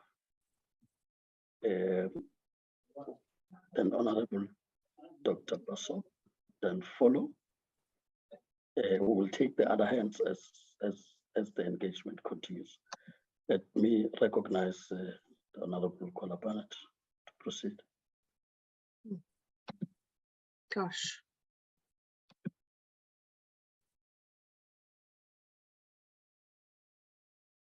I'm afraid it's just been cut off, Chair. But we hear you, see you. Oh, okay. You can hear and see me, but not on my screen. That's fine. Let me just carry on then. Hello to you, Mr. Paklane. Just a couple of questions from me. I gather you bring a lot as a lawyer. I think it's always hugely useful for a board to have someone like you on. And I think what you've brought to the board, by all accounts, has been most productive. I would like to know, it seems that, and I keep going back to it, but it's of great interest to me, the Patiso Magopeni issue and the grievance against the chairperson. What was your role in that, and what was the outcome, especially in relation to the CCMA findings subsequently? And your personal opinions, because I've experienced personally in various eras of the SABC, board interference in news, reportage, and of course we've got, with the elections coming up, there's the fear that this will now happen again. Your opinions on that and the rights of individuals to receive impartial news from all areas. Tell me your input on that and what you would feel what you would say if fellow board members suddenly started wanting to restrict news coverage or determine news coverage even worse. I think let's leave it at that for now. Thank you very much. Thank you, Nicola Badat. Starting with the question of Ms. Makopeni. So with regard to the disciplinary hearing itself, this was an operational matter, so it was dealt with at an operational level. So my role, if anything, was indirect, in a sense that the board got report back, you know, from the executives in terms of the process itself. To the extent that any board members were involved somehow, I would like to believe that that was probably done in the background, because it was strictly an operational matter, and as such, the board ought not to have been involved directly and indirectly. So the outcome of the CCMA matter also was what was reported to the board, but there was no direct involvement. So in terms of the grievance against the board chairperson, actually my role was to go through, we formed part of a subcommittee, which I have actually chaired, to just go through the grievance itself, and a report, was produced by the subcommittee and adopted by the board. And that was mainly in relation to what was allegedly done or not done by the SABC chairperson. And that, I guess, leads to the next question, which talks to, the SABC, especially news, remaining impartial and the interference, or the board or some of the board members actually determining how the SABC needs to be reporting. My view is, has always been that the SABC, it's a public broadcaster. And if anything, its role is to serve the public, and that is to serve, South Africa as a whole. So there are rules, there are principles that should be followed when it comes to reporting. And for me, that is what should be happening. I do not believe that any board member should direct how the news are reported. And I can assure you that I will be one of those who says there cannot be any form of interference if that is contrary to the principles, the rules that apply to the SABC and how things are meant to be done. So I would not support any form of interference, and I will be the first one actually to say no to interference. Thank you.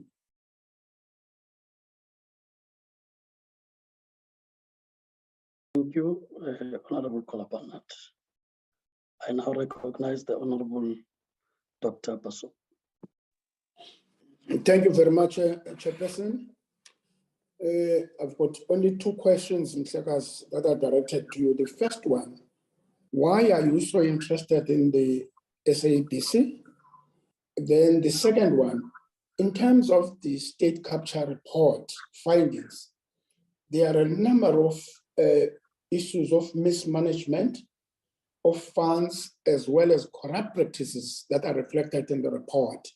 And therefore the question is, what mechanism would you put in place to ensure that the issues of this nature do not take place in the near future, as well as how would you ensure that the funds that were squandered are being recovered by the institution in your watch as board member? Thank you, Chairperson.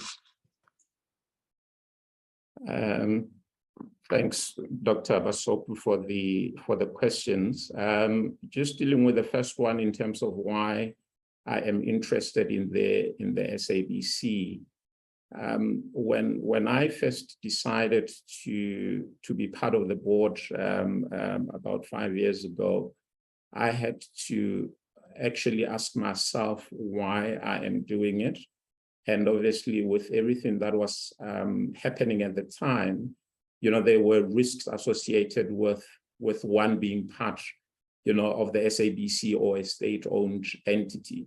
So I made a personal decision that it is one thing to possess a skill, but it is another if you use the skill that you possess to assist whichever way one can.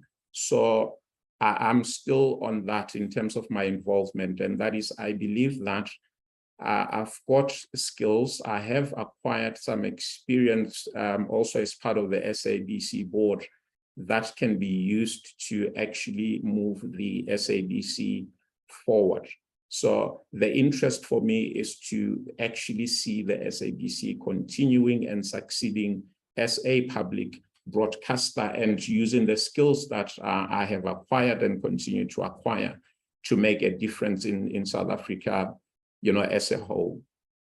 With regard to the state capture report, I think what is key is to recognize that most of the things that were raised or reported about in the state capture report are things that when the new board came in, had to deal with. The kind of corruption that you're talking about, it has been reported or it's been on the news on various cases that involved former executives or former board members of the SABC. some of those matters were reported to the committee, the Communications Committee in Parliament. So I think the job has already started, and it is continuing, because if you go through the previous report, you'll realize that most of the cases that were there have been dealt with. Others are still in the process of being dealt with. And I think it's an important thing, because if we do not learn from the things that happened in the past, we're gonna just continue in a cycle and be in the same challenge or the same problem. And that is what we need to avoid. And in avoiding the things that happened in the past that we wouldn't want to see happening again, actually, it's part of the question that you're answering in terms of what is it that the board can do to make sure that we do not, suffer the same unfortunate events in the past. The SABC, in my view, it's a huge organization in a sense that there are various divisions, and there are so many things that one will need to look at. For me, what is important is to make sure that the organization is actually capacitated with the right, qualified, competent people who believe in what the SABC stands for. And that for me starts at the top, and that is, it starts, at a board level. Because if you have people who are more interested about what they want to achieve as people as opposed to what they want to achieve for the SABC, then we're gonna have a problem, because the issue is people more than anything. If you've got systems, and the SABC to a large extent now has got systems to monitor, and measure various things. You've got board committees that are responsible for looking at various things, within the organization, be it on the audit side, be it on the social side, HR side. So those policies and processes are there. What is key, it's the implementation of the policies, and to make sure that the members who form part of the subcommittee deal with issues. And the dealing with issues means people should be prepared for the meetings themselves, and understanding the issues and identifying the risks that are associated with any matters that are presented before them. So in short, I am of the view that with the existing policies, if anything, it's just continue to renew them or update them depending on what is happening at the time. But the key is to make sure that there is implementation of the policies, and those who falter or do not comply need to account for the non-compliance with the existing policies. Thank you.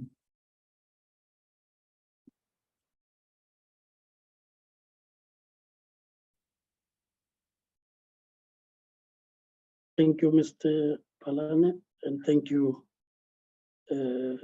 Honorable Dr. Basso. Before I give a follow-up opportunity to Honorable Kolabana, I saw your hand. May I just check if I have not left any member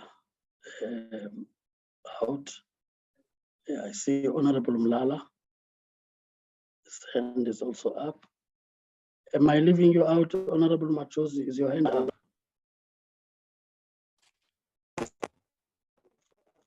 Okay, so it seems you have that problem again. You will just then write if there's anything you want to alert the committee on. For now, I'll take Honorable Mlala and Honorable Kolabana to make a follow-up question. Thank you. Honorable Mlala, I recognize. You can proceed.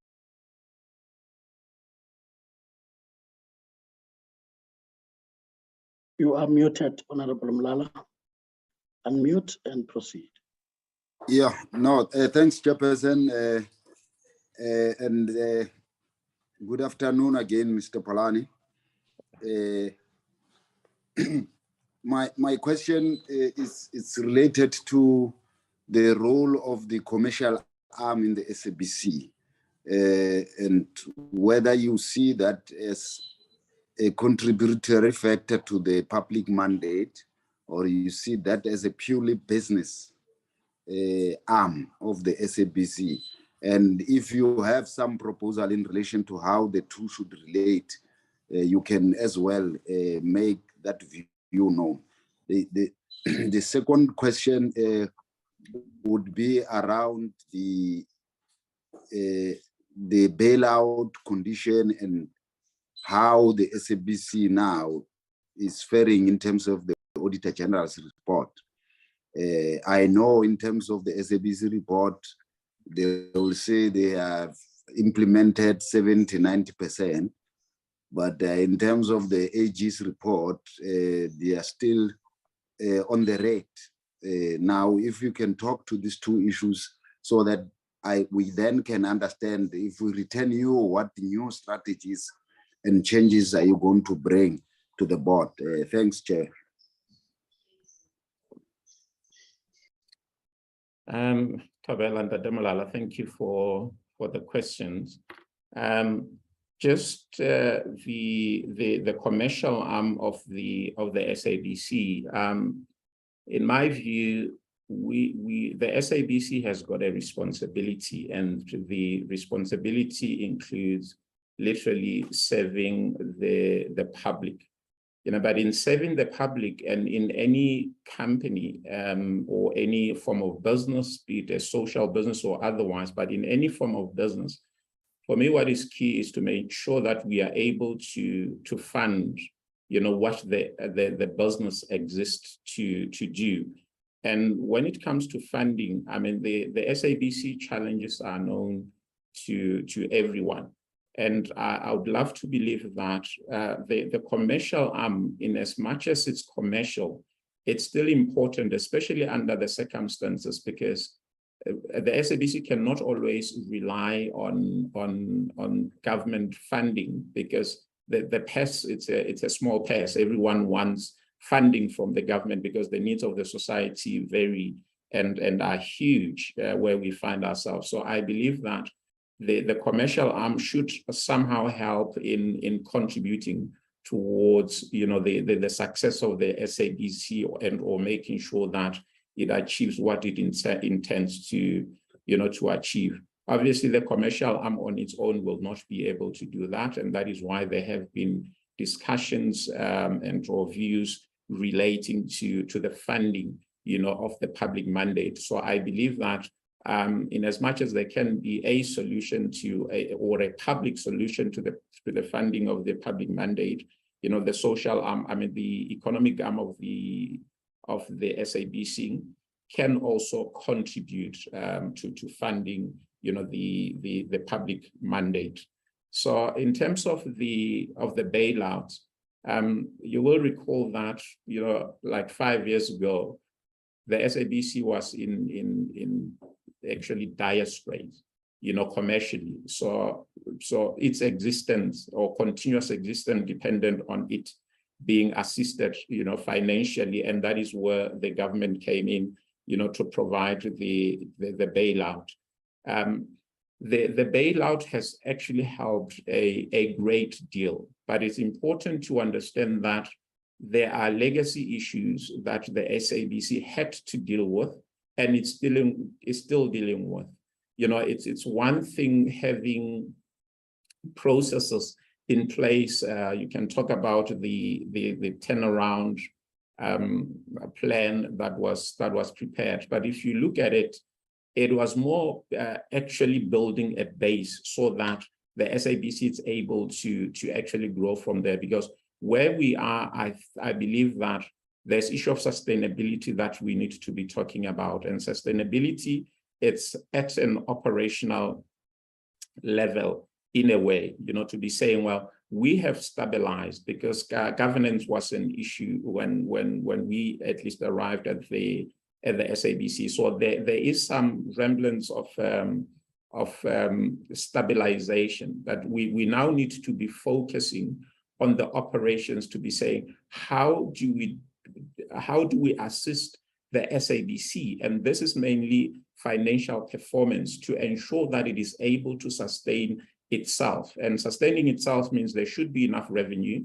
But on the one hand, when it comes to the issue of costs, we should at least, a break even, be able, to fund the operations of the SABC, because if that does not happen, then there's going to be regression in the SABC. For me, I think the bigger task now is to actually be looking at everything that is happening, to be saying, we might have done 96 of the items that were identified as key issues that the SABC needs to be sorting out. So once those are done, I think the key now is to be saying, how then do we deal with the performance of the SABC? How do we increase, the revenue of this entity?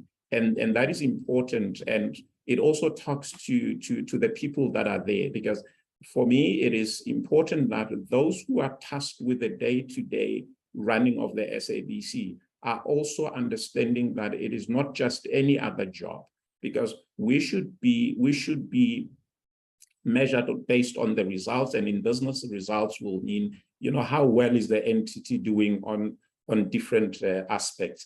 And the financial aspect is one of those, because if you are not making sufficient to sustain yourself, the entity will not continue as a business. So for me, the key is focusing on how we increase or improve, the financial being of the SABC. And lastly, with regard to the audit outcomes, and I spoke to legacy issues. So the main thing that is actually a key concern, and it's the one thing on the audit outcomes that still needs to be tackled, is the whole issue of irregular, fruitless and wasteful expenditure.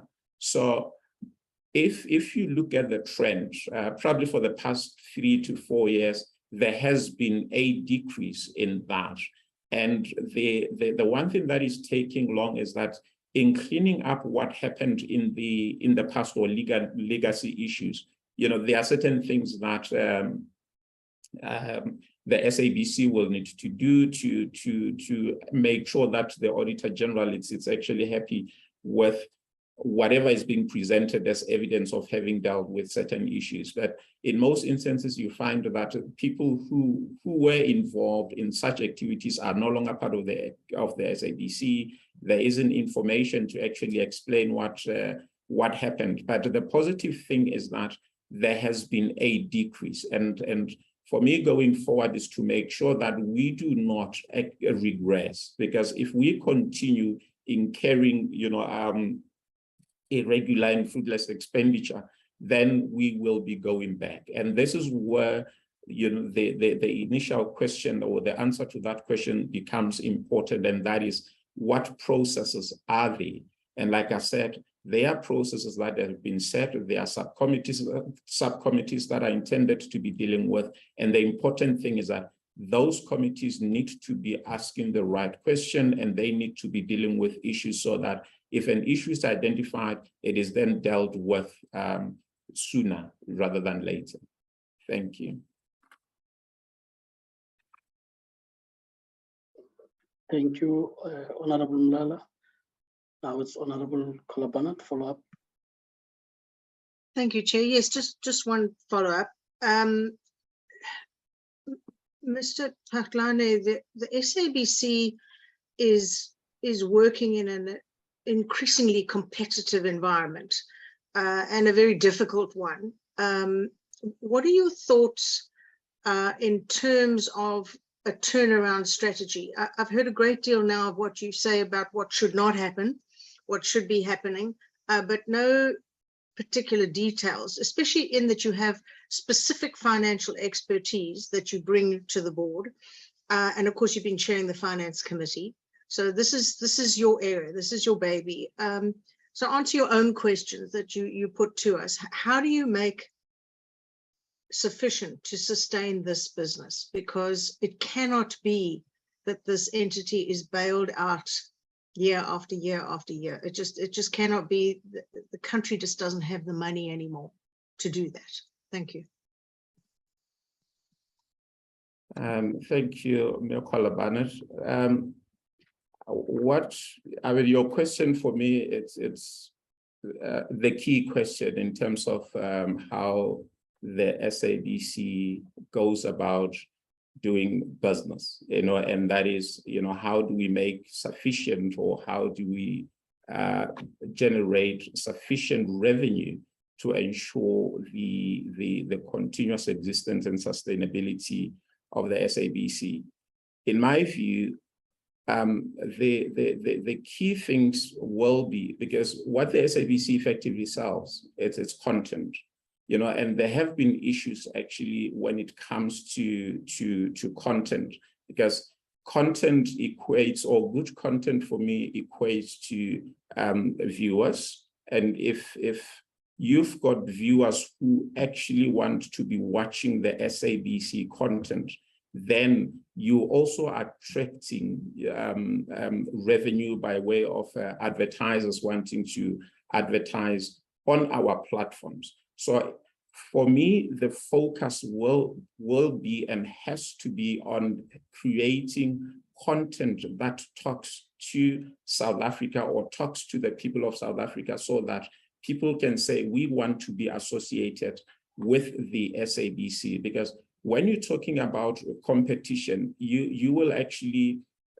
realize or notice that, you know, the competitors of the SABC are doing well in some instances because of the kind of content that they are able to show to South Africans. And South Africans are demanding, and they choose what they want to consume. So we need to work on content to make sure that it is good content that people want. But the other thing that is important for me is the speed at which we are able to do certain things, including the creation of new content, because if it takes too long for one to procure good content, by the time you go on air, it may be too late because things would have changed at the time. So for me, that is what we need to be focusing on. And coupled with the concept of good content, for me, it's just we need to ensure that we don't lose focus in terms of what the SABC stands for. And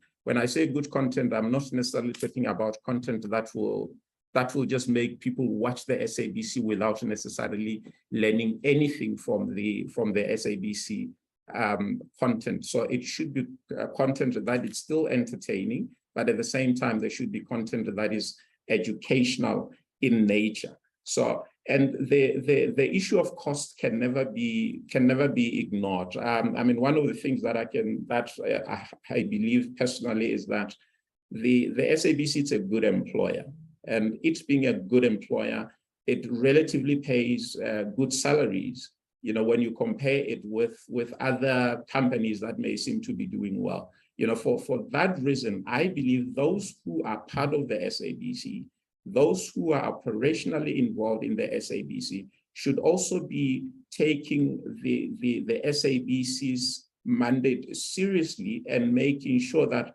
they do what needs to be done. Because if my job is to ensure that I increase the financial fortunes of the SABC, I need to account on that, and I need to be making sure that I actually deliver on that. So for me, the key executives of the SABC, those who are involved in the operations of the SABC, should be saying, well, what is it that we are doing? How are we contributing, you know, to the success of this business? And that talks to the good hires that need to be made in regard to what the SABC stands for and what the SABC is able to produce. Because other entities are not succeeding because they are per se better entities. I believe they are succeeding because they've got people who actually understand what they're supposed to be doing. I mean, I believe the SABC, like I said, it's stable. So I think the focus now should no longer be on what happened in the past, but should be to say, do we have the right content? Where do we procure the right content? The speed at which we get to the content. And with the multi-platforms that we have, we also need to be using technology, you know, to get our product to the people. And that for me, it's key. There should be a focus now on digital, to say, how are we going to be using digital to make sure that we create more revenue, you know, for the SABC. We've got, content or historical content, which I believe it's great. Not all the broadcasters do have, but we have not been able to monetize that. And it's important that we find ways of making sure that that is monetized to the full, because it will assist, in growing the fortunes of the SABC. Thank you. Thank you. May I just check, as I said, Honorable Machozi, are you now fine?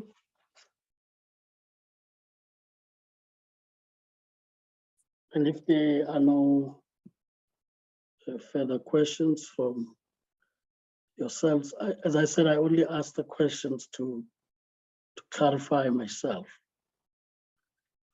You have spoken to legacy issues that you had to address as you were trying to relate to the bailout Honorable Malala asked about. One of the concerns is that you would have put the inherited bloated salary bill as an issue and therefore justified the retrenchment as a way of getting revenue. Then the question was really whether this project has succeeded, given that you are now still trying to get more people into the institution. So this is important for members to understand, especially if you are also dealing with finances in the SABC. So, but you also spoke to, as you were answering Honorable Dr. Basop, you also talked to the recovery that you need, also talk to implementation of policies, review them where you need to review them. And I think as Honorable Kolabanat came back to ask you about finances, you also talked content, then agility to respond to competition and so on. That's in the market. If you can still also come back to how those policies or legislation impacts on you doing or not doing what you are supposed to do, and how as the board you have been looking at it with your contribution, of course, as a member. So that those would be the questions as they respond to us, Claude. Can Yes, I go ahead? Yeah. All right. Thank you for the questions. So just in terms of the bloated salary and whether the retrenchment has actually yielded the results that it was intended to yield. I mean, I would say it's early days to say we have the results, and that talks to the sustainability that I was referring to. Because if we go back, it's a known fact that our expenses actually are high, and the biggest cost for the SABC were salaries. So after reducing the number of employees, or after the retrenchment, so what is key is to say, now we've got a model, we've got a structure that we believe it's a good structure, for the organization. And for me, based on that, then we need to be moving to the next gear and to be saying, now that we've got the structure that we believe we will help the SABC, is this actually working or not working? And in terms of it working, it goes back to what I was referring to, because the turnaround strategy, including the reduction in the salary bill, it's something that came from the board and the management. And now for me, it's implementation time, because it would not make any sense whatsoever, to release those who are experienced and have the necessary expertise and competency, and then replace them with people who do not know what they're supposed to be doing. And this is where I believe if there is anything that will need to be monitored going forward, it's exactly what you have asked, to be saying, are the people that we have doing what they're supposed to be doing? Because I know, for example, when you talk about supply chain management, the head was only hired not so long ago. So it has been a position that has been there for some time. And supply chain management, for me, it's key when it comes to the, to the SABC. So it's time to account, if I may put it that way, to be saying, with what we have, what are we doing? Are we producing the right results with the people that we have? And this is where I was saying we should all take responsibility, as the SABC board, and the executives and those who are involved in operations should be taking this responsibility to be saying, am I contributing to the organization as my commitment to the organization is to contribute? If my job is to actually work on the financial fortunes of the SABC, then I need to be coming back to be saying, well, you've given me the tools to do this. And with the tools, I can surely say, yes, there is improvement. I'm looking forward to seeing the improvement in terms of the revenue. And that is what I'm hoping that one can contribute, going forward. And that has to do with accountability.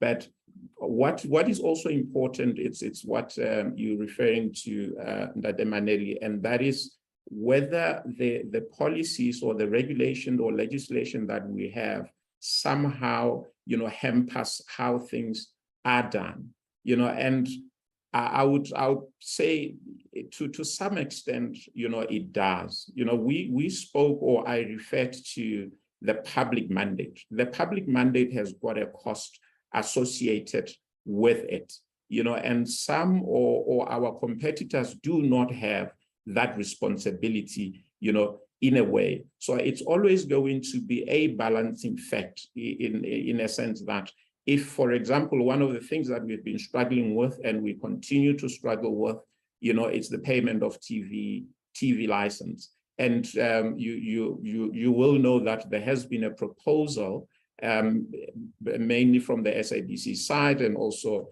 supported by the department that, TV license in its current form does not work. Because if people were paying their TV licenses, it will go a long way in actually helping the SABC to ensure that, it meets its public mandate. So in terms of legislative changes, for me, the funding model, it's critical because you still have the commercial element, you've got the public element. So to ensure that the SABC is able to balance the two and still be able to meet the public mandate without relying on any bailouts, we need to consider we call it the household levy, or the submission was about that. And that is something that, in my view, needs to be accelerated, that we get to that sooner, rather than later. I mean, some of the things have been done. You will recall that there's been an issue about mass carry for so many number of years. And thankfully, that has now been sorted out in a way. But the critical thing now is the negotiations with the other broadcasters to ensure that, reasonable commercial terms are actually agreed. And I mean, I would not necessarily dictate to anyone as to how commercial broadcasters should be behaving. But in my view, they still have a responsibility, to assist, the public. And in assisting the public, it means they should be assisting the SABC. The whole issue of the household levy, and there is a proposal that the commercial broadcasters should actually assist in making sure that there is collection from those who are on their platform. In my view, that's something that as a good citizen, including the commercial broadcasters, they should also be saying, how do we assist? Because it's an issue of collection, and therefore they should also be responsible. So legislation for me should talk to that, and the issue of the funding should be, if it's called accelerated, in ensuring that there's proper funding for the SABC and the household levy. I think those should also be accelerated when it comes to changing legislation to help the SABC to be sustainable.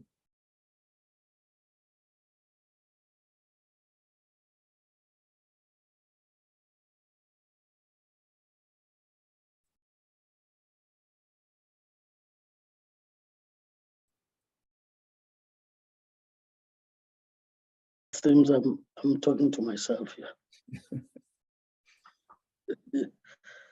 Because there's no reaction, you see that. I'll warn you when you start talking to yourself. Apologies for not doing that. No, thank you. I think the areas have been covered.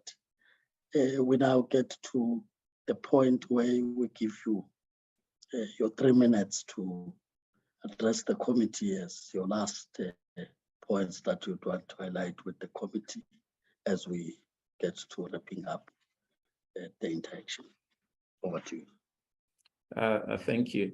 So I think one of the key issues is that whatever time we are allotted in any responsibility, it should be used efficiently. I'm one person who does not necessarily subscribe to spending time for the sake of spending time. So it is important that in our areas of responsibility, including being part of the SABC board, to make sure that the focus is on what needs to be done.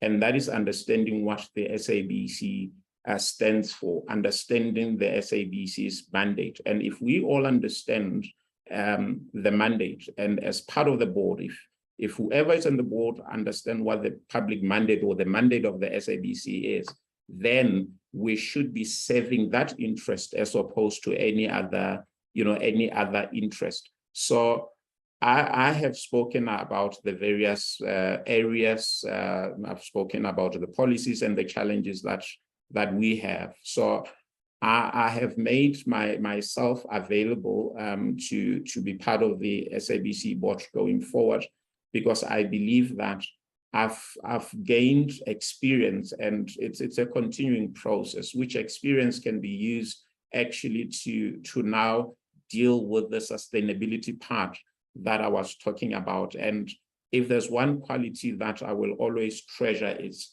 that I will always express my views in any situation. To the extent that I believe in something, I will always express my views.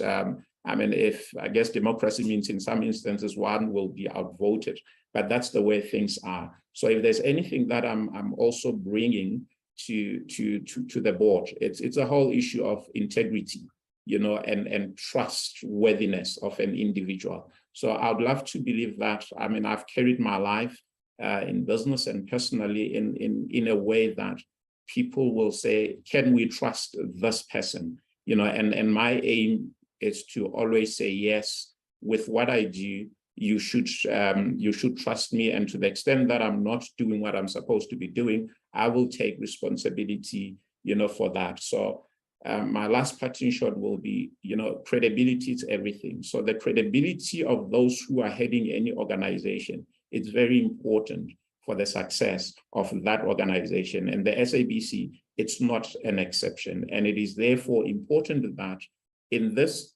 difficult task that you're faced with, or in making the decision as to who should serve or be part of the SABC board, you need to just make sure that people are credible. And that includes myself. And to the extent that I am not credible based on what you know, or based on what we have seen or what we have heard, I should not be on the SABC board. This organization, it's important for it to fail. And having wrong people will result in the organization failing. So I'm hoping I will contribute towards making the SABC a success one way or the other within the confines of the legislation and regulations that obviously apply to the SABC. Thank you. Thank you, Mr. Palane. As I said, once you make those points, we have come to the conclusion of this interaction. Once again, must thank you for making time, accept nominated, come before the subcommittee to have this engagement. And surely as we close, the set objectives are reached that you would have learned from the engagement from members, and would have learned also from your responses. As I said, not only for the interviews, but going beyond the interviews as we play our oversight role over the entity and the department. With that having been said, just to deal with the formalities, that as it relates to further questions beyond the interview. Administratively, we have those that have been interacting with you, Portia, and them in preparing for the interviews. That will be the line to engage in relation to follow-ups. But as it relates to the decision-making process, which is more the political process, as you are aware, all these are open to the public, so you are able to follow up until the end of the process. So I just thought it's important that we clarify those. Once again, thanks for making time as you would be leaving the platform now. I will just wrap up with the members on what we need to do going forward. Thank you, Mr. Balan. Thank you, Ndate Maneli and the members. Thank you for the opportunity.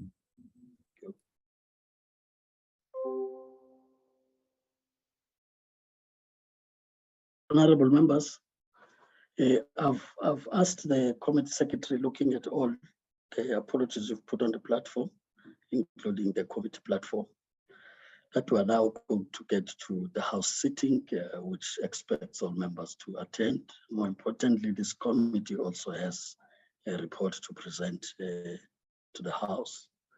I had asked the committee support to indicate, whilst we're proceeding, to indicate with the other candidates that may have to shift their time to when we reconvene later after the plenary, which would mean that even the other candidates that were to come later needed to be briefed so that they have an understanding that we may have to go on, honorable members, up until a bit late to get ourselves back on track. I would not blame the time that you've taken in the interactions. I think it was necessary, I repeat that, to cover the ground, especially with the type of candidates that come before you who have been in the board. You have some work to start from, as opposed to just general ideas on people who may be brought in the board for the first time. So I would just check with Portia whether that task has been carried out and that the 6 o'clock link also is clarified or not. Thank you, Chairperson. We are busy with that at the moment, Chair, informing the candidates that they're going to move to a later slot this evening. And with regards to the link, we're going to issue a new link for the evening session. Chair, thank you. Okay. So, honorable members, I would then, like I said, would then allow the administration to continue doing that interaction. But it is only fair that indeed we move in order to still have a fair number of members present as we engage the other candidates so that we pay similar attention to them. So we will now adjourn and reconvene at 18 hours after the plenary and then proceed as such. Thank you. Adjourned.